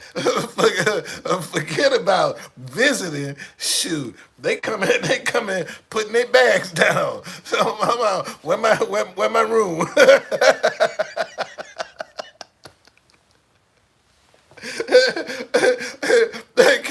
Can you imagine the devil coming to your house saying, "Where my room at?"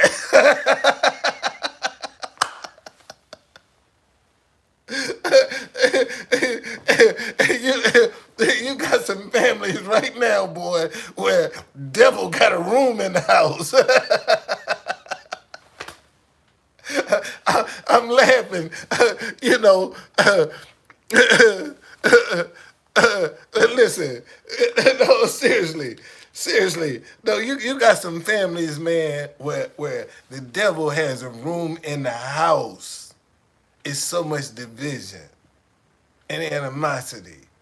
You got parents, man, that's sleeping in separate bedrooms under the same roof, raising dysfunctional children. You gonna tell me the devil ain't in that house nowhere? Come on.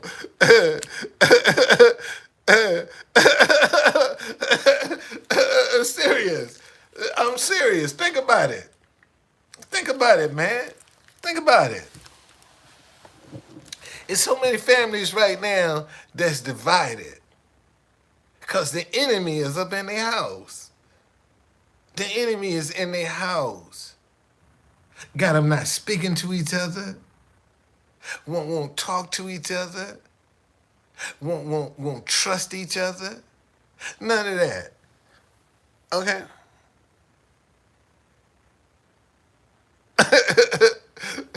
See, so no, man. Listen. At the end of the day, you're gonna have to be you. Okay? At the end of the day, you're gonna have to be you.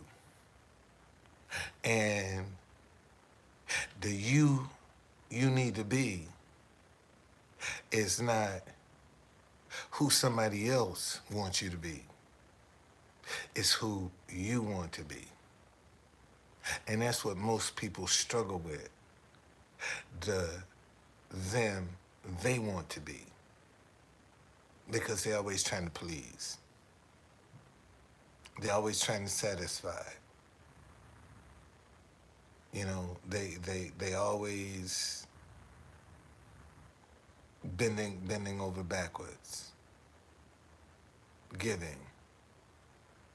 And it's time, you know,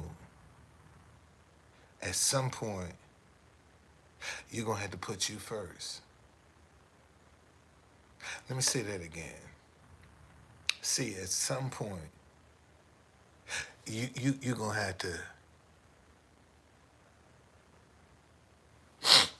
you're gonna have to put you first. You're gonna have to stop putting other things and other people ahead of your own well-being. I mean, all these years that you've given, and given, now it's time to start living. See, so many people have just given, that they don't have nowhere, nothing else to give. And it's time to start living. Time to start putting you first. It's time to start doing things that you want to do in your life. Go places you want to go in your life. Even if you have to do it alone, man, you'll meet somebody on you'll make friends. Even if you go by yourself, you'll make friends. And that's what a lot of people are afraid to do. Step out on their own. A lot of people are afraid. Step out on their own, man. A lot of people need other folks as crutches. They need other people to lean on. They're not gonna do nothing by themselves. They're not gonna travel by themselves. They're not gonna shop by themselves. And sometimes, especially if you're a woman, that's the way you get noticed. By yourself. You don't get noticed with a bunch of your girlfriends. Ain't nobody gonna see you. What if one of your girlfriends prettier than you?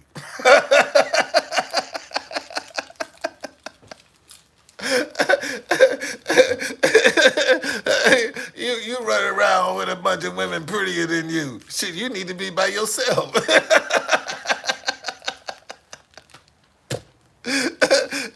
Cause you ain't gonna never get no attention. Ain't no group. So if you average at best, you need to be by yourself. Oh, and I'm not Kevin Samuels either. I'm not gonna go. I'm not gonna go. I'm not gonna go I'm not gonna go Kevin Samuels on you either. Okay. But no, seriously, man. You got so many people that want to follow the crowd, want to be a part of the crowd, want to be in the know, want to be seen, and they don't realize they just following the crowd. If you're gonna be seen, if you want to be noticed, you have to stand out. You can't stand out following the crowd. You can't stand out in a group. You stand out by yourself. Okay? And and because most folk don't know how to deal with themselves. They don't know how to handle themselves. So they actually are afraid of themselves. Because they don't trust themselves. Okay? They don't trust themselves. You see? But no, man. If you trying to be seen, if you trying be different, don't follow the crowd. Don't go along. Don't do what the crowd do. Be different. That's what you do. Be different. And most folks struggle with being different. Most folks struggle with being different, and they shouldn't, but they do. They struggle with being different because their different is what society say. Their difference is what people say. Their difference is what family members say.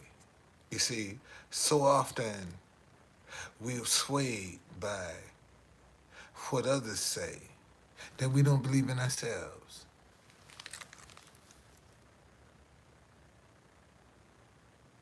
Okay? Um, well, see, again, I'm not in a position to tell you about friends because, at 70, I'm not looking for any more friends. I don't need any more friends. I mean, really, at 70 years old, I'm not looking for any more friends. You know, I'm not looking for people to get close to me at this age. I just don't. I don't need it. I don't need it in my life. So consequently, uh, certain things are not going to attract me. And I've always been a loner. So that's one of the benefits of being an only child. You get to be a loner. So I've always been being alone doesn't bother me. Some people struggle with being alone. I don't struggle with being alone. Being alone don't bother me. Not at all.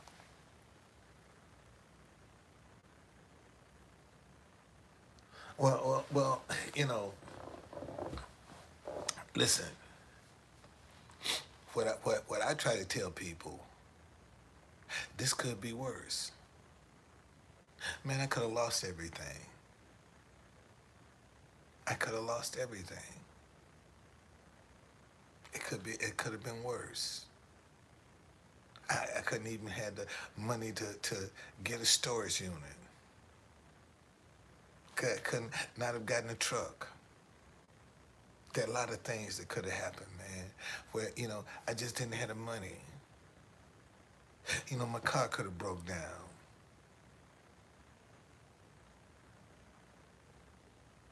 Okay? Now relate to God, man. I'm out here struggling just like you. Shit, I'm in the struggle. I'm in the struggle just like you. So no. I mean, I appreciate that, but man, I'm in the struggle. I'm taking it a day at a time myself. I, Sometimes I don't know where the answer coming from. All I do has to trust and believe, man. And then that's all I do. I didn't even give you a story. I didn't even know how I was gonna stay in this hotel. I had no idea how I was gonna stay in this hotel. And somebody called me up and say, "Hey, man, I want to be a blessing to you." So for real, yeah, I want to be a blessing to you. That's how I'm still in here. Somebody was a blessing to me. So when I go out of here, you know, I'm gonna be a blessing to somebody else, cause somebody blessed me. Somebody blessed me, man. So I had to be a blessing. I can't just receive. And see, this is the problem that most folks struggle with. When they in need, they want to keep their hand just like this. When they in need, they don't want to let nothing go. They want their hand to stay just like this. Okay? And what I'm telling you, man, keep your hand open. Keep giving. Keep sharing. See, God can put something in this. He can't put nothing in this. Remember that. God can't put nothing in this.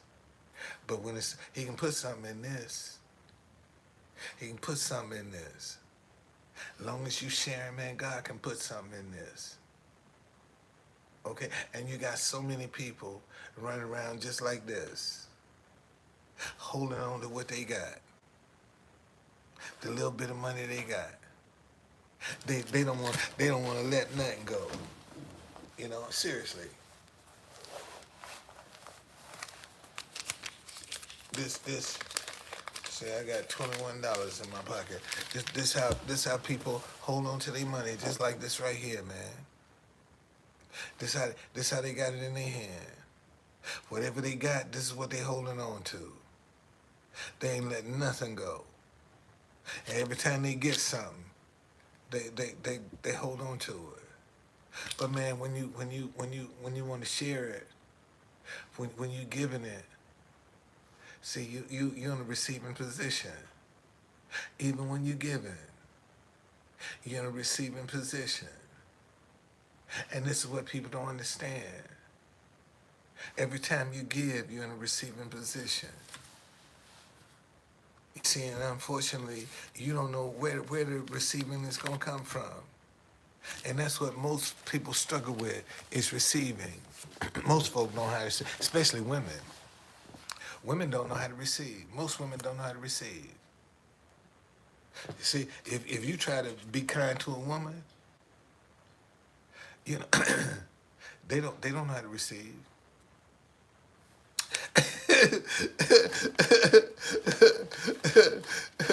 A lot of them think you be trying to, what you up to? What you? I had a woman. I was in a grocery store, and I think I gave her some money. I did. I gave her $50, and she said, I've never had anybody walk up to me and give me money. And I just said, man, I'm paying it forward. No strings attached, none of that. Just pay it forward. And a lot of people don't want to pay it forward now.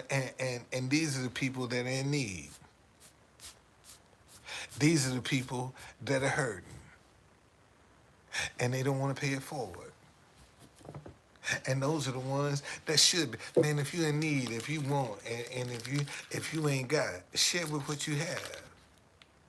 Share out of what you have. Trust God. Believe that you're going to get what you need. But you ain't scared to share out of what you got. And that's what fear would do to you, man.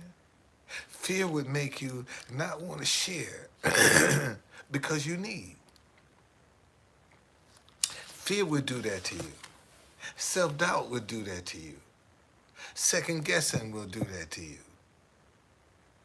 You know, what if, you know, now if you ain't got it, man, share some.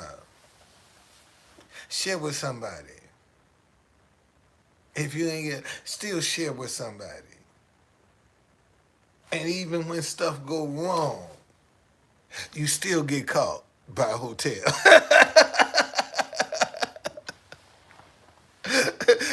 See, even when you get evicted, man, you still get caught by a hotel.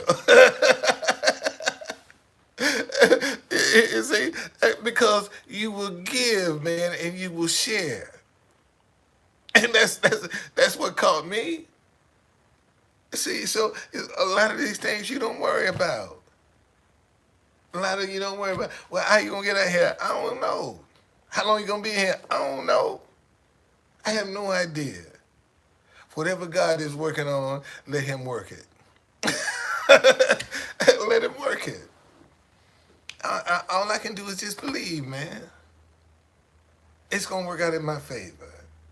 That's all I can do is believe. It's gonna work out in my favor. How? I don't know. When? I have no idea. I just know it's going to work out in my favor.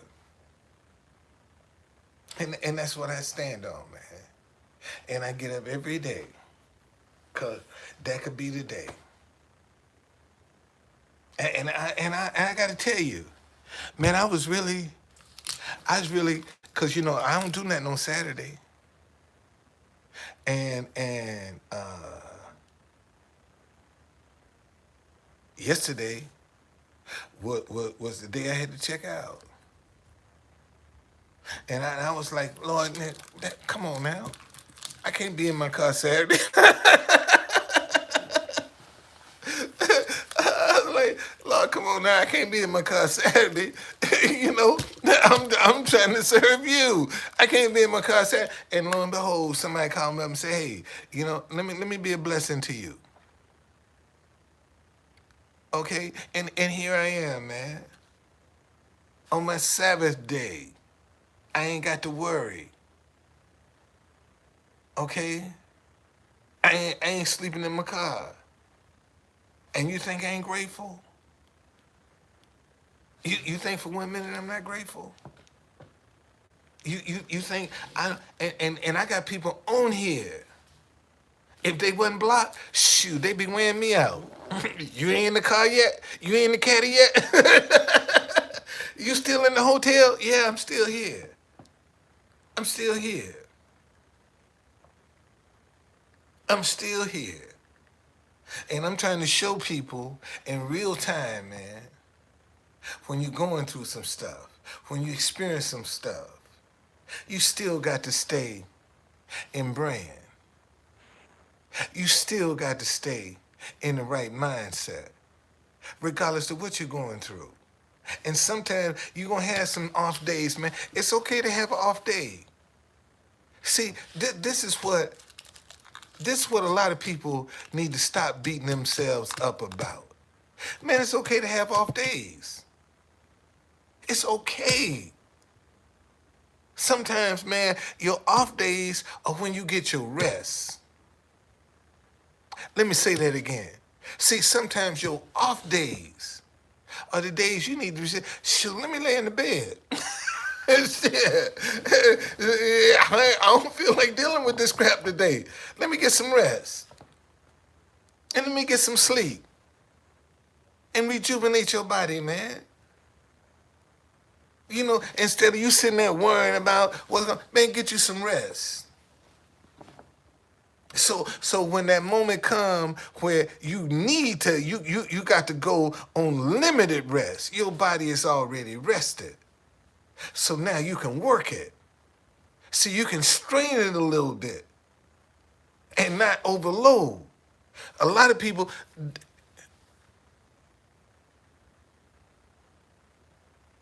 okay, see, a lot of people don't realize that. Man, I gotta tell y'all, some of the best sleep I get is on Saturdays. As soon as I finish this live, man, I'm gonna go get right back in the bed and take me a nap. Some of the best sleep I get is on Saturdays. I'm telling you, man, y'all just don't know, boy. Y'all have no idea how sweet sleep is on Saturdays. When you ain't got to worry about nothing, when you ain't got to go nowhere, when you ain't got to do nothing but rest. And see, and the challenge that I'm gonna have is now when me and my wife come back together. See, I got to break her in.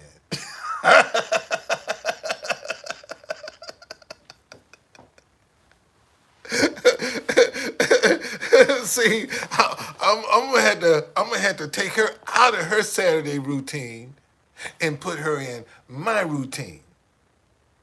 Okay? See this, and oh, thank you, Lord. And see, this is the advantage. No, no, no, seriously, yeah, I got to break her in, man. Shoot, I ain't been with my wife, but March, April, May, a little over 2 months. Okay, so, and then she went back to the Philippines. And we've been married 4 years. And I ain't seen her in 4 years. We'll be married 4 years, June 29th. Wait a minute. Yeah, 4 years, June 29th. I mean, not June 29th, March 29th. We'll be married 4 years. And I got to get her in my routine now when we come back together. But see, I'm able to strengthen it and get all the kinks out while she ain't here. See, that's what I'm doing now. I'm getting all the kinks out while she ain't here. So when she come here, see, I already got the kinks out because when she get here, see, I'm gonna be distracted.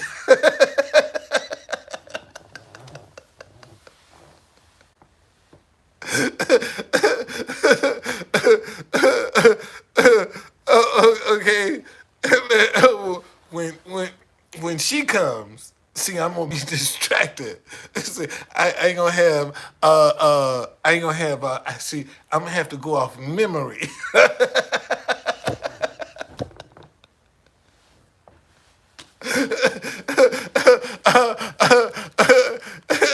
I'm gonna be trying to ding ding ding ding.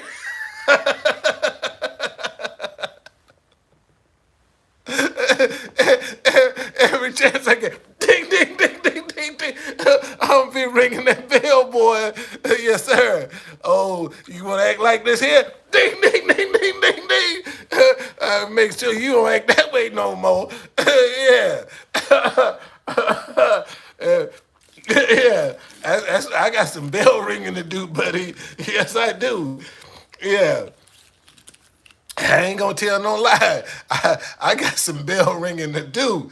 Yes, I do. I can't speak for nobody else, but I'm ding, ding, ding, ding. I'm ringing some bells, buddy. All right, man. But see, what it has shown me is while she's not here, that I can establish the pattern. I can establish what I want and how I want it. See, that's what I've learned while she's not here. See, I'm getting everything in order. So when she come, she can just fit right in. I can say, hey, this is what we do on Saturdays. This is how we gonna do it on Saturdays. You know? So we ain't doing no work.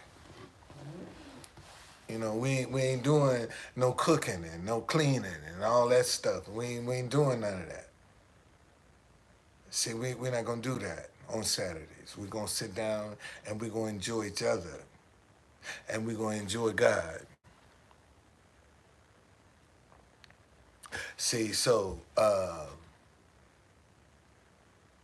but here again, I've tried to tell people that you still gonna have to make a sacrifice.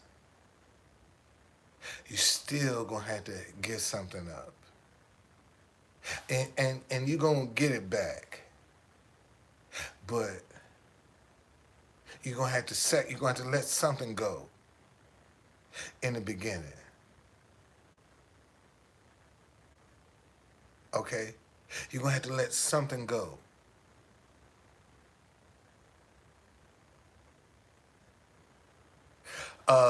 Somebody say, hold on a second. Let me read what he said. Personally, Daniel said, personally, I don't think you not seeing your wife in years is a laughing matter. So what am I supposed to do? Walk around and cry about it?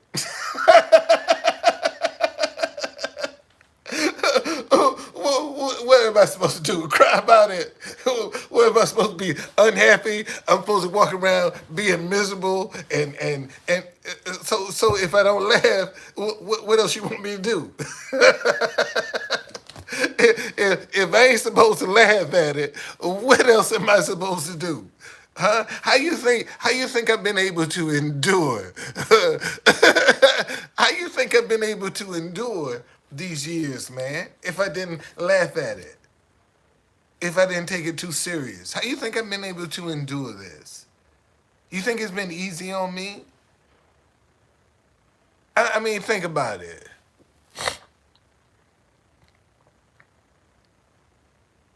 Well, Daniel say, oh, this is one of my trolls, y'all. He done came in.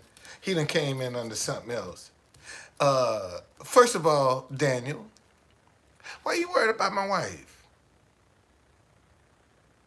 That's first and foremost. This is my life. This is my life, Daniel. Why are you worried about my wife? Are you married, Daniel? Daniel, are you married? Daniel, you are. Then worry about what your wife doing. Don't worry about my wife. My wife is good. She good. She okay.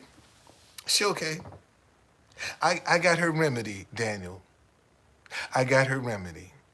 So I ain't worried about it, Daniel. Everything's good. I don't have to worry about that, Daniel. She'll be good until I see her, Daniel. Regardless of how many years that's gonna be. Oh, really? Yo, oh, yeah. Damn, boy, you mean I'm that good? I can get you watching with your wife? Shit. Damn. Damn. I can get you. See, because I can trust myself, Daniel. I'm not walking around with my dick in my hand, Daniel. That's why. I'm not worried about my wife. Because I'm not walking around with my dick in my hand, Daniel. So that's why I ain't worried about my wife, Daniel. Because you don't have that kind of control. Because if your wife wasn't around you, you try be trying to screw everything in sight, Daniel. That's why she's sitting next to your ass, Daniel, because she can't trust you.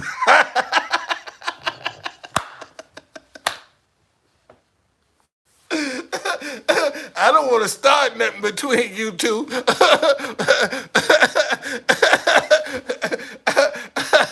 I don't want to start nothing between, but usually when a person can't, always got to be around you, they can't trust your ass. That's why they always got to be up under you, cause they can't trust you. Now, could your wife be from you for 4 years and you not try to screw everything in sight, Daniel? No, you started this. No, you started this. Okay? Your wife don't trust you. Your wife don't trust you. Ain't got nothing to do with me. She don't trust you. And you trying to put it on me. Nice try, Daniel, but you can't put that on me. So me and you are different. And this is how we're different, Daniel. You walking around with your dick in your hand. I don't. I don't have to, Daniel. That's the difference in me and you. Okay? See, I trust me. I trust me, Daniel. I don't know if you trust you or not.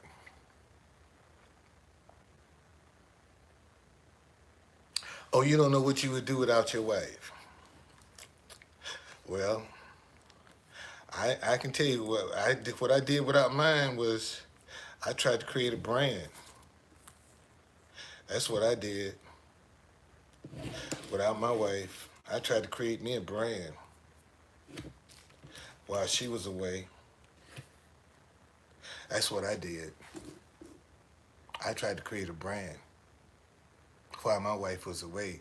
And creating that brand, I had to do some fussing and some cussing and some stuff she wouldn't have been comfortable with. Creating this brand. See, that's what I took advantage of. Remember when I was in my apartment, I had the No Bullshit Zone t-shirt that I created. You know, that was my t-shirt. I created the No Bullshit Zone. And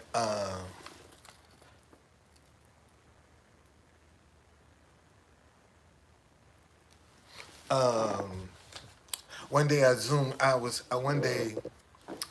One day I was talking to my wife, and I forgot the shirt was behind my head. And she said, "Honey, what is that behind your head?" I said, "What you talking about?" You know, I'm looking. She, "What is that on the wall?" You know, I said, "Oh, this." She said, "You know that's not nice. Take that down. That's not nice. Take that down." That's like I might take the shirt down. My wife told me it wasn't nice. See, my wife is very conservative. I married a very conservative woman. Very conservative. Total opposite of me. My wife is the total opposite of me. That's who I married, the opposite of me. She's the total opposite of what I'm about. She's not as vocal. She's not as upfront as I am. And she's a professional woman. She's good at what she does. So that's how I took advantage of the opportunity of not being around her. It gave me the privilege to do some things that and say some things I wouldn't have been comfortable doing and saying if she was in my presence out of respect for her. See, so since I didn't have to worry about that, and now that my brand is established, see, I ain't got to be cussing you jokers out like that no more. When I was first kicking the door in, man, I was doing some cussing because I was trying to kick the door in, and they had it locked. Oh, damn, open this motherfucker.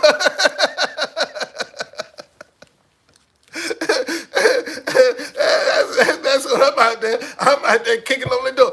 Bam! Open up this motherfucker. Open this up. Open it up. Damn it. See, I couldn't do that with my wife around me, man. I couldn't talk like that right with my wife around me. Because she would have heard me, and as soon as we got in bed, why you got to be talking like that? See, I have to deal with that, okay? Yeah, yeah. See, when I get in the bed, man, I got to be, why you got to talk like that? Why you got to do that? And that's not the, that's not the time. So I didn't have to deal with that, man. I didn't have to deal with that. I took advantage of that. And that's why the guy said he didn't think it was funny, but that's what I had to do. That was the sacrifice that I made. See, and another thing, because especially here in DC, you know, they had some Asian tension, you know, where they were really attacking innocent people that were Asians, men and women. Man, it would broke my heart if somebody did something to my wife because she was Asian. And they know who she is. And they do something because she's Asian. That would have broke my heart, man.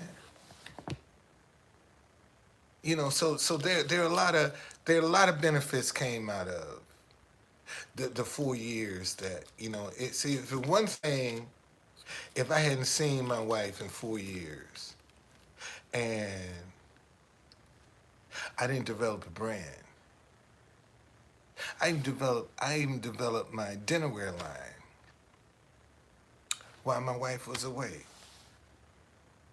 I wouldn't have been able to concentrate on that if my wife was around because, you know, I'd been too busy in that bed. I ain't gonna tell no lie. See, that bed would have messed me up if my wife would have been here. That's what would have messed me up.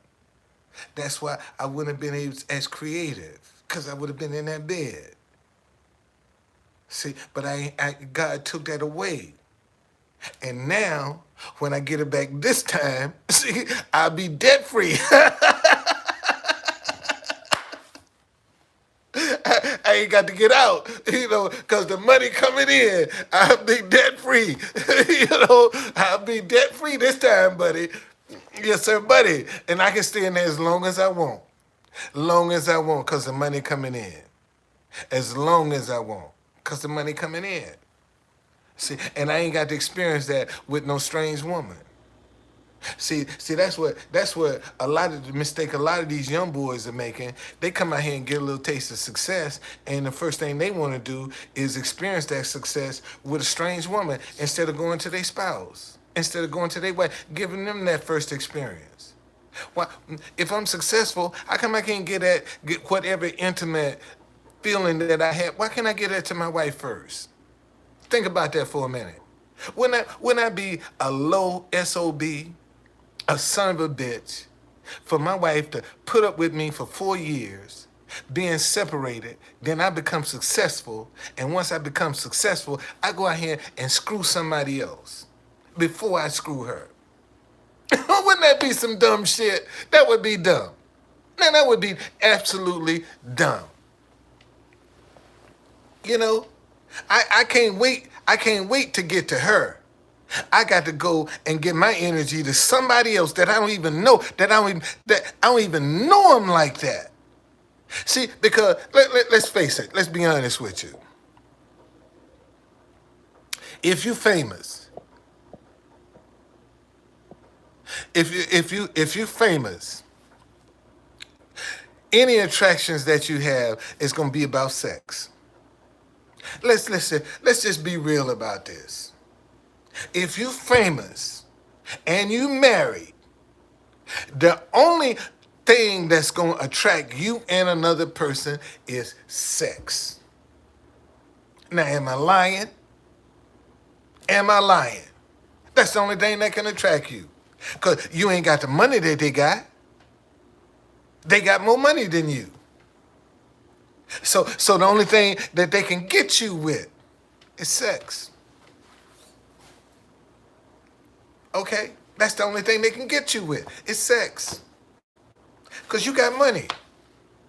So they can't entice you with no money. They can't tempt you with no money because you got money. So another thing they can get you with is sex. And a lot of dudes think and see and think about this and this way I look at it. See, for all you ladies, you wasn't chasing me down when I was broke. You wasn't throwing your panties at my feet when I was broke. So why are you throwing your panties at my feet now that you know I got some money? And I'm the same person. I'm the same. I ain't changed. Only thing that changed is my access to some cash. And now you want to throw your panties at my feet. And I'm supposed to be impressed. Because you threw your panties at my feet. But you didn't do that when I was broke. You didn't do that when I was broke.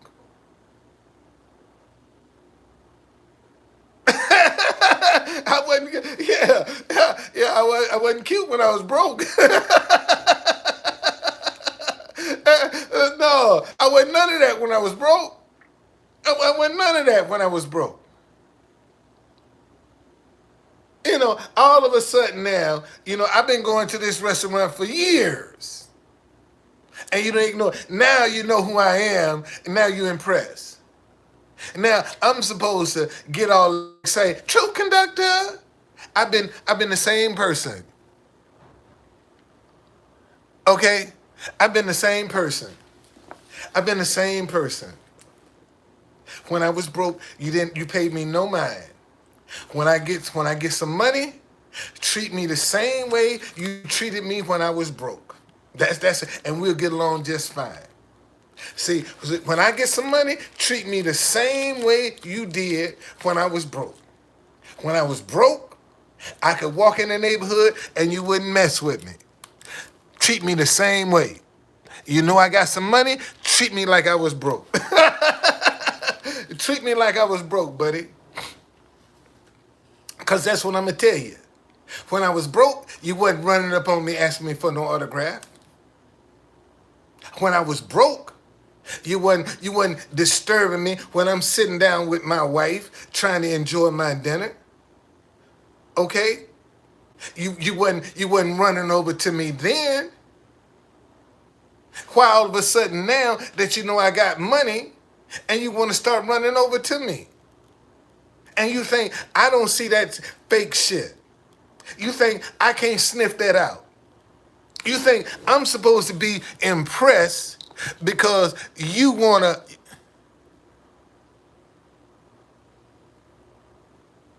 Well, Daniel, that's by design, man. People don't want to see you come together. That's by design, sir.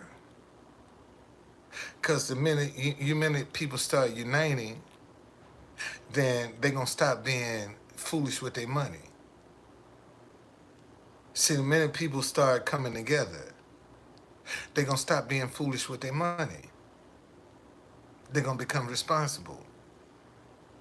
And see, when you stop being foolish with your money, people won't get rich off you no more. See, and they can't have that. They need to still get rich off you. So they got to keep you fighting each other. They got to keep you at each other. So as long as you fighting each other, you ain't paying attention to the high prices. You're tolerating them. Because you hating your neighbor, you hating your sister, you hating your brother, you hating your children. So you'll tolerate the high prices. Because, it's affecting them too.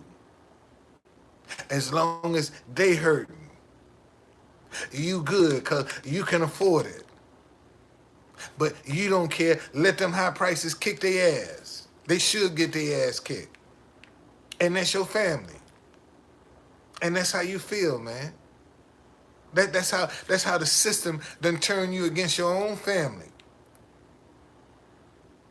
And then you'll turn around and tell me Black Lives Matter.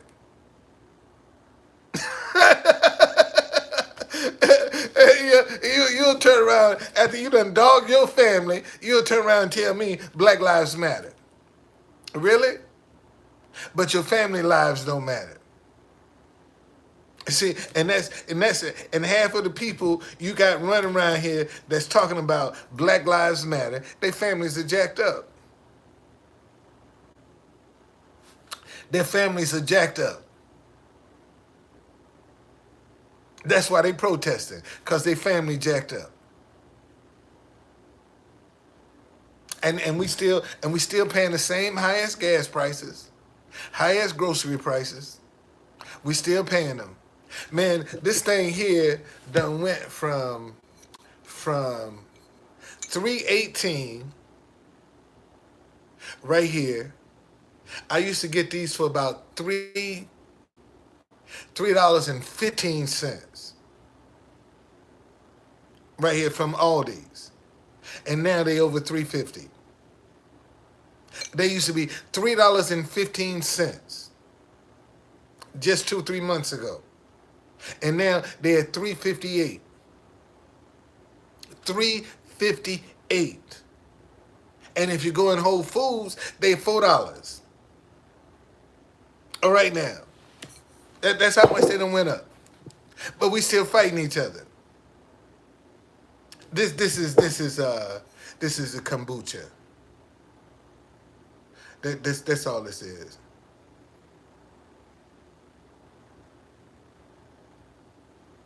It's kombucha. It's like something to balance your gut. But these are the things that, and we still fighting each other. But we all paying the same high as gas prices. This is 16 fluid ounces, 16 ounces.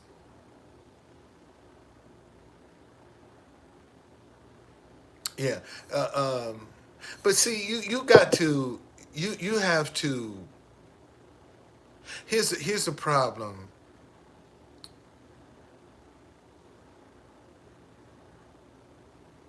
Here's a problem. Well, see, Daniel, Daniel, say that dream. You keep that dream. You keep that dream because if you're gonna dream about a job, what dream about owning something, man. Dream about dream about ownership. Don't dream about no job. That's not a job, man. That's not a job. That's not a job. See, that is a philanthropist. That's not a job. And get it. And if you want to be a philanthropist, man, be a philanthropist. Say, I'm going one day. I'm gonna be a philanthropist, man. I'm gonna be able to sponsor people like you. See, you're looking at it as a job. That's not a job. You're a philanthropist when you do that. That's what you want to be. You see, but most folk don't know how to give. Most folk are afraid to give. And even more importantly, most people are manipulated to give. Let me say that one again. Okay? All right? Most people are manipulated to give. They don't give because they want to. They don't give because that's their desire. Man, they manipulate it into that. Somebody done pressured them. Somebody feeling sorry for them. And see, and we got to start asking some questions, man, whether somebody like it or not. We need to start asking questions. And this is what people are afraid. They want to demonize you because you start asking some questions. Yeah. Ask some questions, man. Don't be afraid to ask questions. And this is what most folk don't want to do, because see, deception can't stand questions. Let me say that again.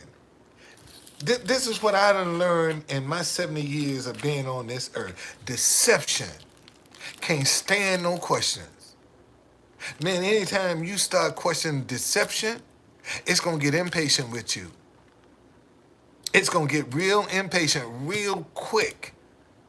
And it's gonna turn the script on you to try to manipulate your emotions.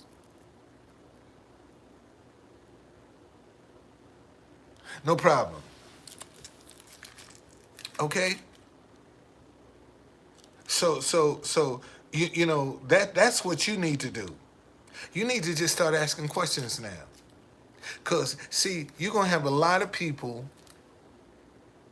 that's gonna be coming up with a lot of scams, a lot of ideas, a lot of get rich quick schemes to be trying. You notice how many people now coming up with all of these get rich quick schemes to be trying to get some money, and that's because they can't do it the right way. They got to come out here and do it the wrong way to try to be successful because they don't have enough people out here doing it the right way, showing them this is how you do it successful. This is what you got to go through. This is what you're going to have to endure. Have you noticed that? See, everybody want to come in and just get it microwaved just like this. They don't want to have to get evicted. They don't want to have to live in a hotel. Okay?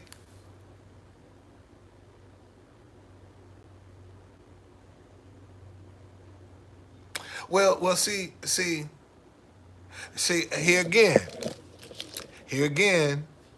I'm sure something told you, tried to warn you, but you didn't listen. Okay? Yeah. Everybody's getting had, man. You ain't the only one. They going after everybody. They going after everybody. But see,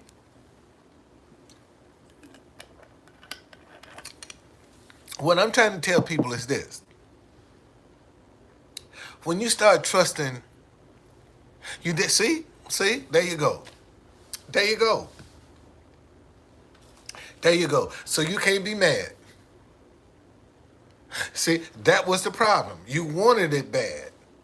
See, listen to me, y'all. That's how come. That's how come you can't let people. You can't let people know what your mindset is. Cause when they see you want something,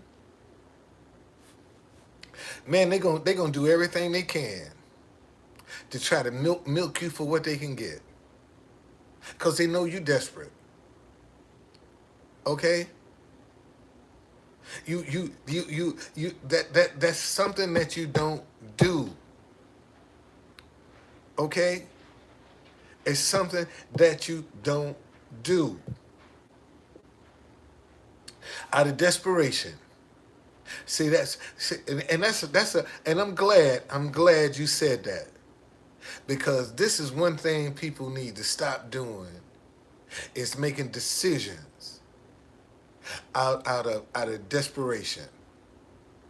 Man, if you desperate, if you in a panic, don't you make no decisions.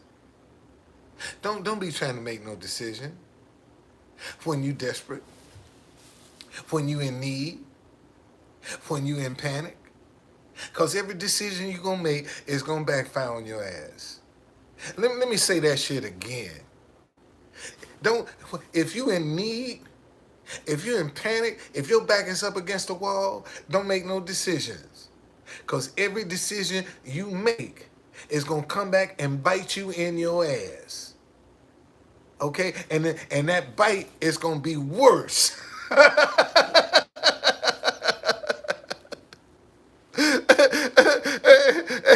that bite in your ass is gonna be worse if you had just left it alone. you know, I'm telling you. I'm telling you. And see, and here's the thing, man, about a person that's scamming you. See, a person that's scamming you ain't gonna never let you see behind the scenes. They ain't gonna never let you see that. See, a person that scam you, man, if they gonna go on, if they going through what I'm going through, they gonna always be live outside or in another environment. See, I could set up and go live anywhere in DC, and you would have never known I was evicted, and I'm living out of my car. And I just go in different businesses and I just go live and just pan around and show and talk to y'all. You would never know the difference.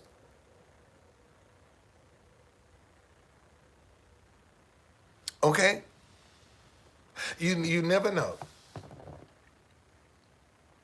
So you got a lot of people out here that are pretending, that are faking, that are scamming. And they doing that because you won't ask no questions. You don't wanna. Matter of fact, let me see something.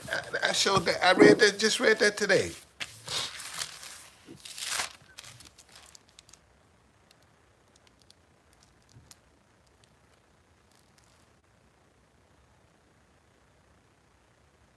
Uh,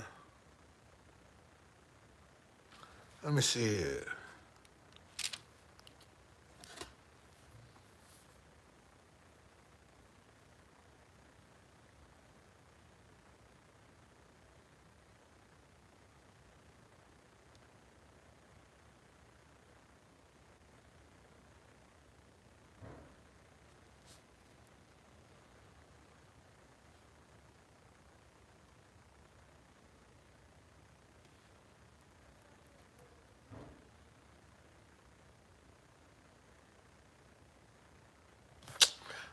I know.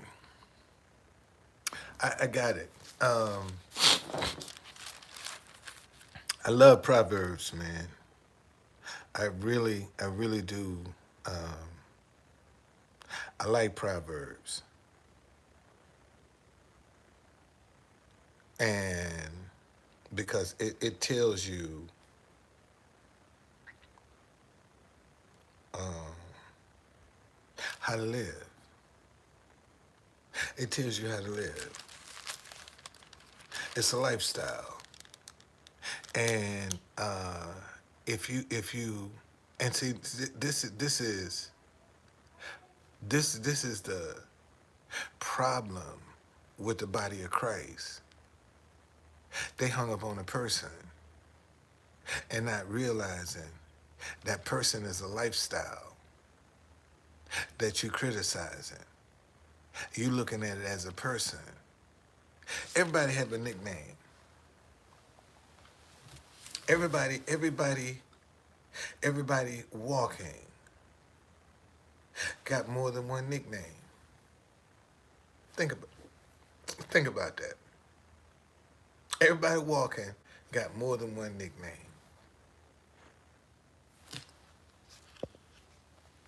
What's going on here?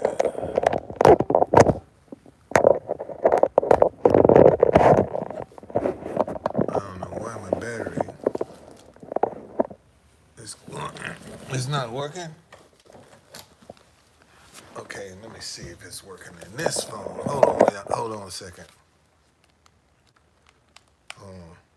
Okay, it's working. Let me put this in.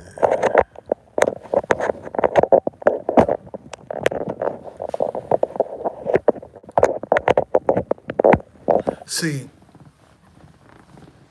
everybody has more than one nickname.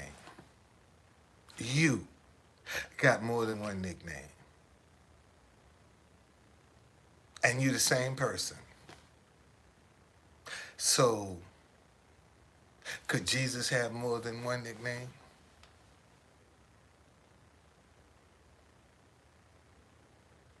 Look how many names God got. So could Jesus have more than one nickname?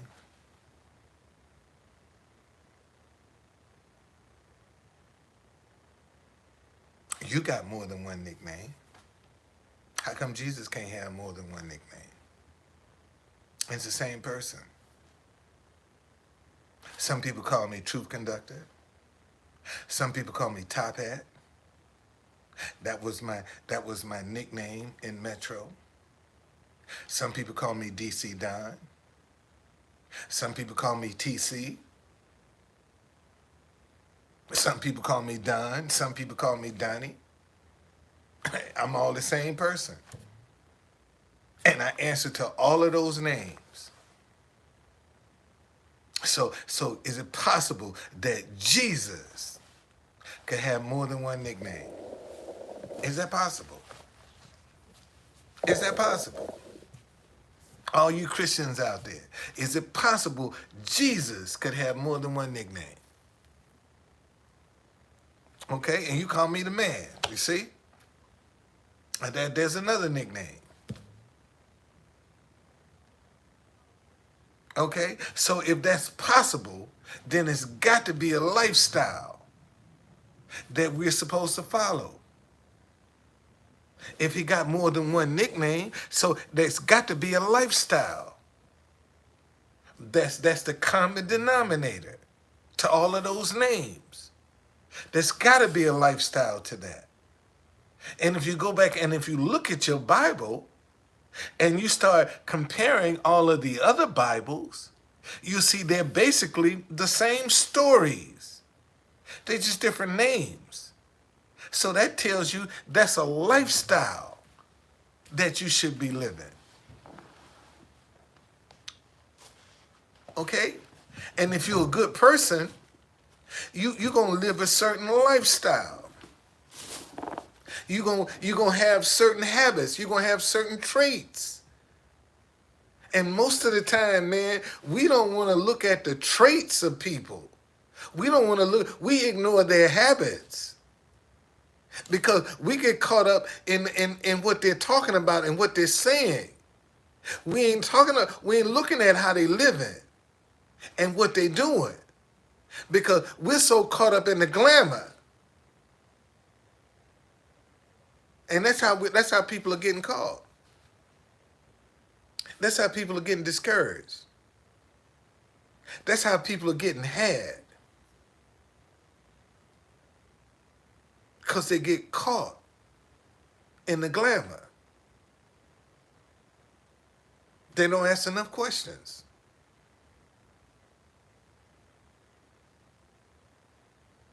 All right?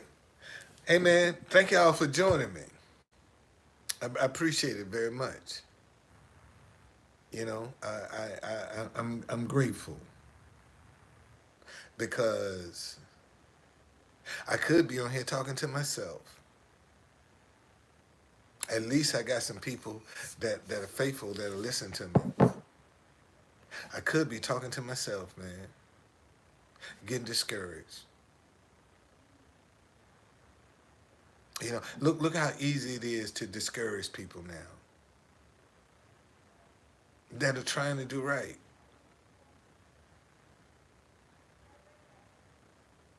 What I think about Busta Rhymes, what in particular? What in particular?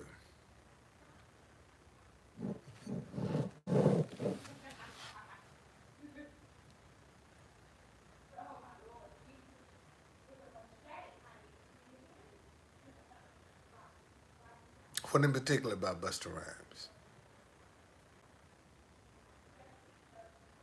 I'm not familiar. I'm not familiar with the incident that you're referring to.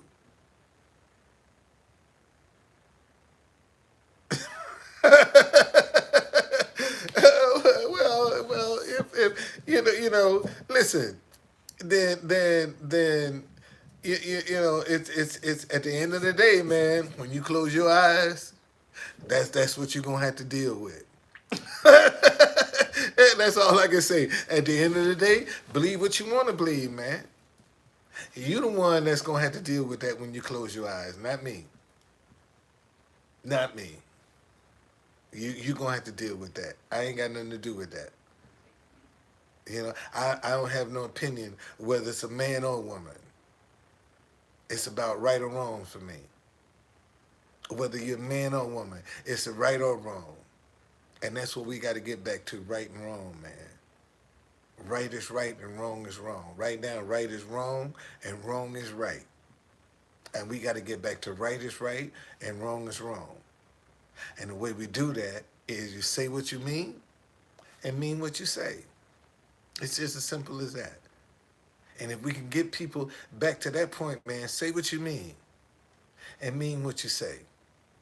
And let me tell y'all, anything that came before, I was just joking. You can't take no joke. Man, I ain't serious about that. That's just a joke. Anything that came before that response was true. See, people will tell you a lot of truth in a joking manner. See, they'll tell you something, they'll crack on you. Oh, I'm just kidding. You can't, you too serious. Lighten up, man. That shit was, whatever they said was true.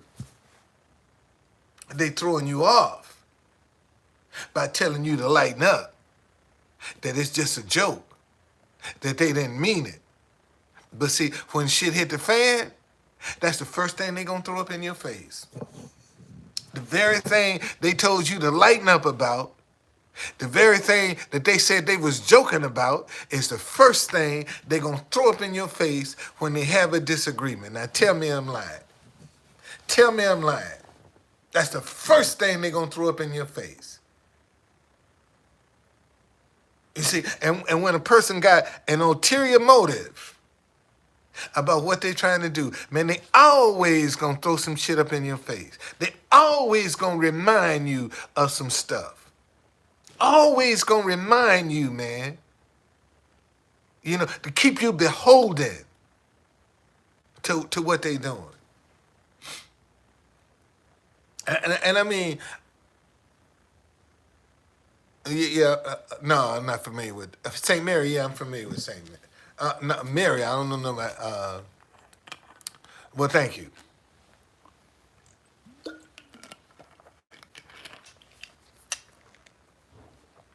Man, this is about how you treat people. This is about what kind of compassion is in your heart for people. That's what this is about. This is about the compassion that you got in your heart. Ain't gonna be about the government. Ain't gonna be about Biden. Ain't gonna be about Trump. Ain't gonna be about Pelosi. Ain't gonna be about none of them. It's gonna be about what's in your heart. What are you doing, man? What are you saying? What contributions are you making? That's what you're gonna be judged by. Now, if you're satisfied with the contributions that you're making, if you're satisfied with the effort that you're putting out, then you have nothing to complain about. And it's just that simple, man. Okay? If you're satisfied with the effort that you're putting out, who am I to complain? I have no reason to complain. If you're satisfied with your contribution, with what you're doing, then nobody should be able to complain about it. But if you're not satisfied, then the question is, what are you going to do? And even more question, you need to ask yourself, man, why are you afraid to trust?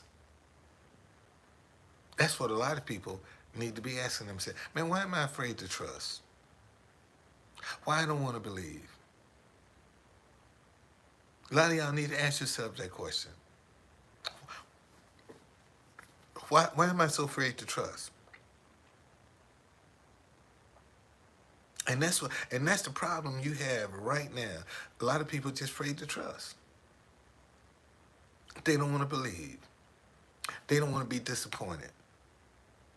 They don't want to be let down. So in order for them not to be disappointed, they ain't gonna get nobody a chance. Cause last time I did it, I got had.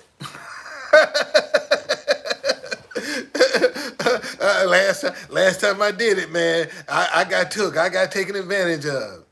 And you had all kind of warnings that you didn't heed.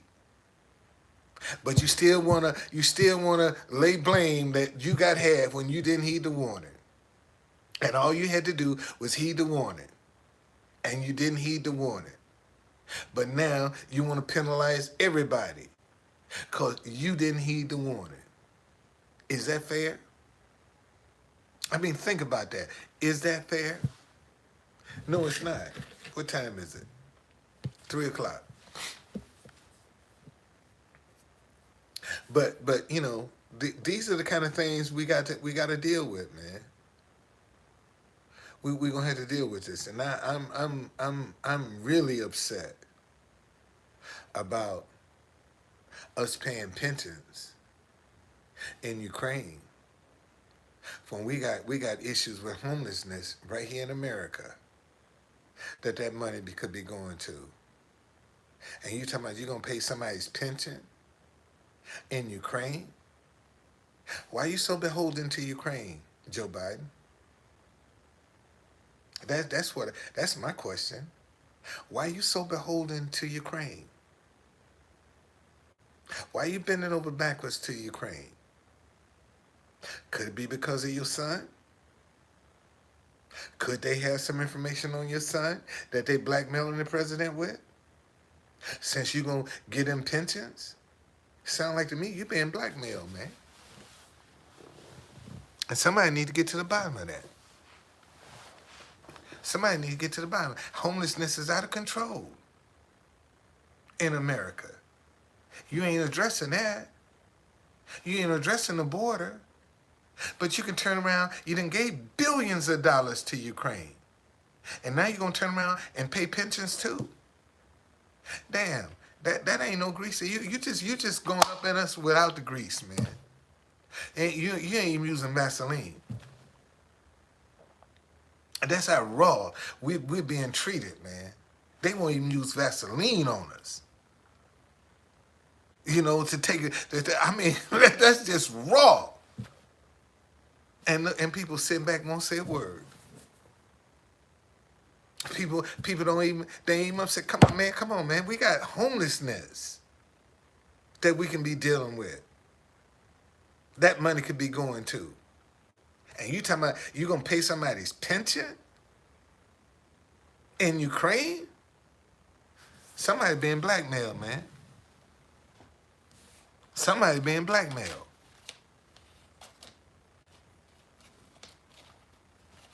That's just that simple. Somebody's being blackmailed. And we need to get to the bottom of it. But anyway, I don't want to get off on that tangent because that's one of my personal issues that I got. So I'm gonna go and take me a nap. Then I'm gonna get up and go get me something to eat. That's what I'm gonna do. All right. Stop being afraid of you. Give you a chance for a change. You give everybody else a chance. Why you don't give yourself a chance like you do everybody else? You'll bend over backwards, man, to help somebody else. But you won't bend over backwards for yourself. You won't put the same kind of trust and commitment into one of your ideas.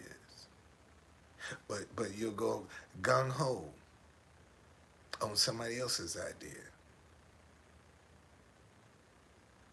What's wrong with that picture? Man, start dealing with you. Put you first. Put you first for a change. Matter of fact, I gotta text a friend of mine right now. I'm gonna do that right now. Put you first for a change. Yeah. Let me turn my phone off.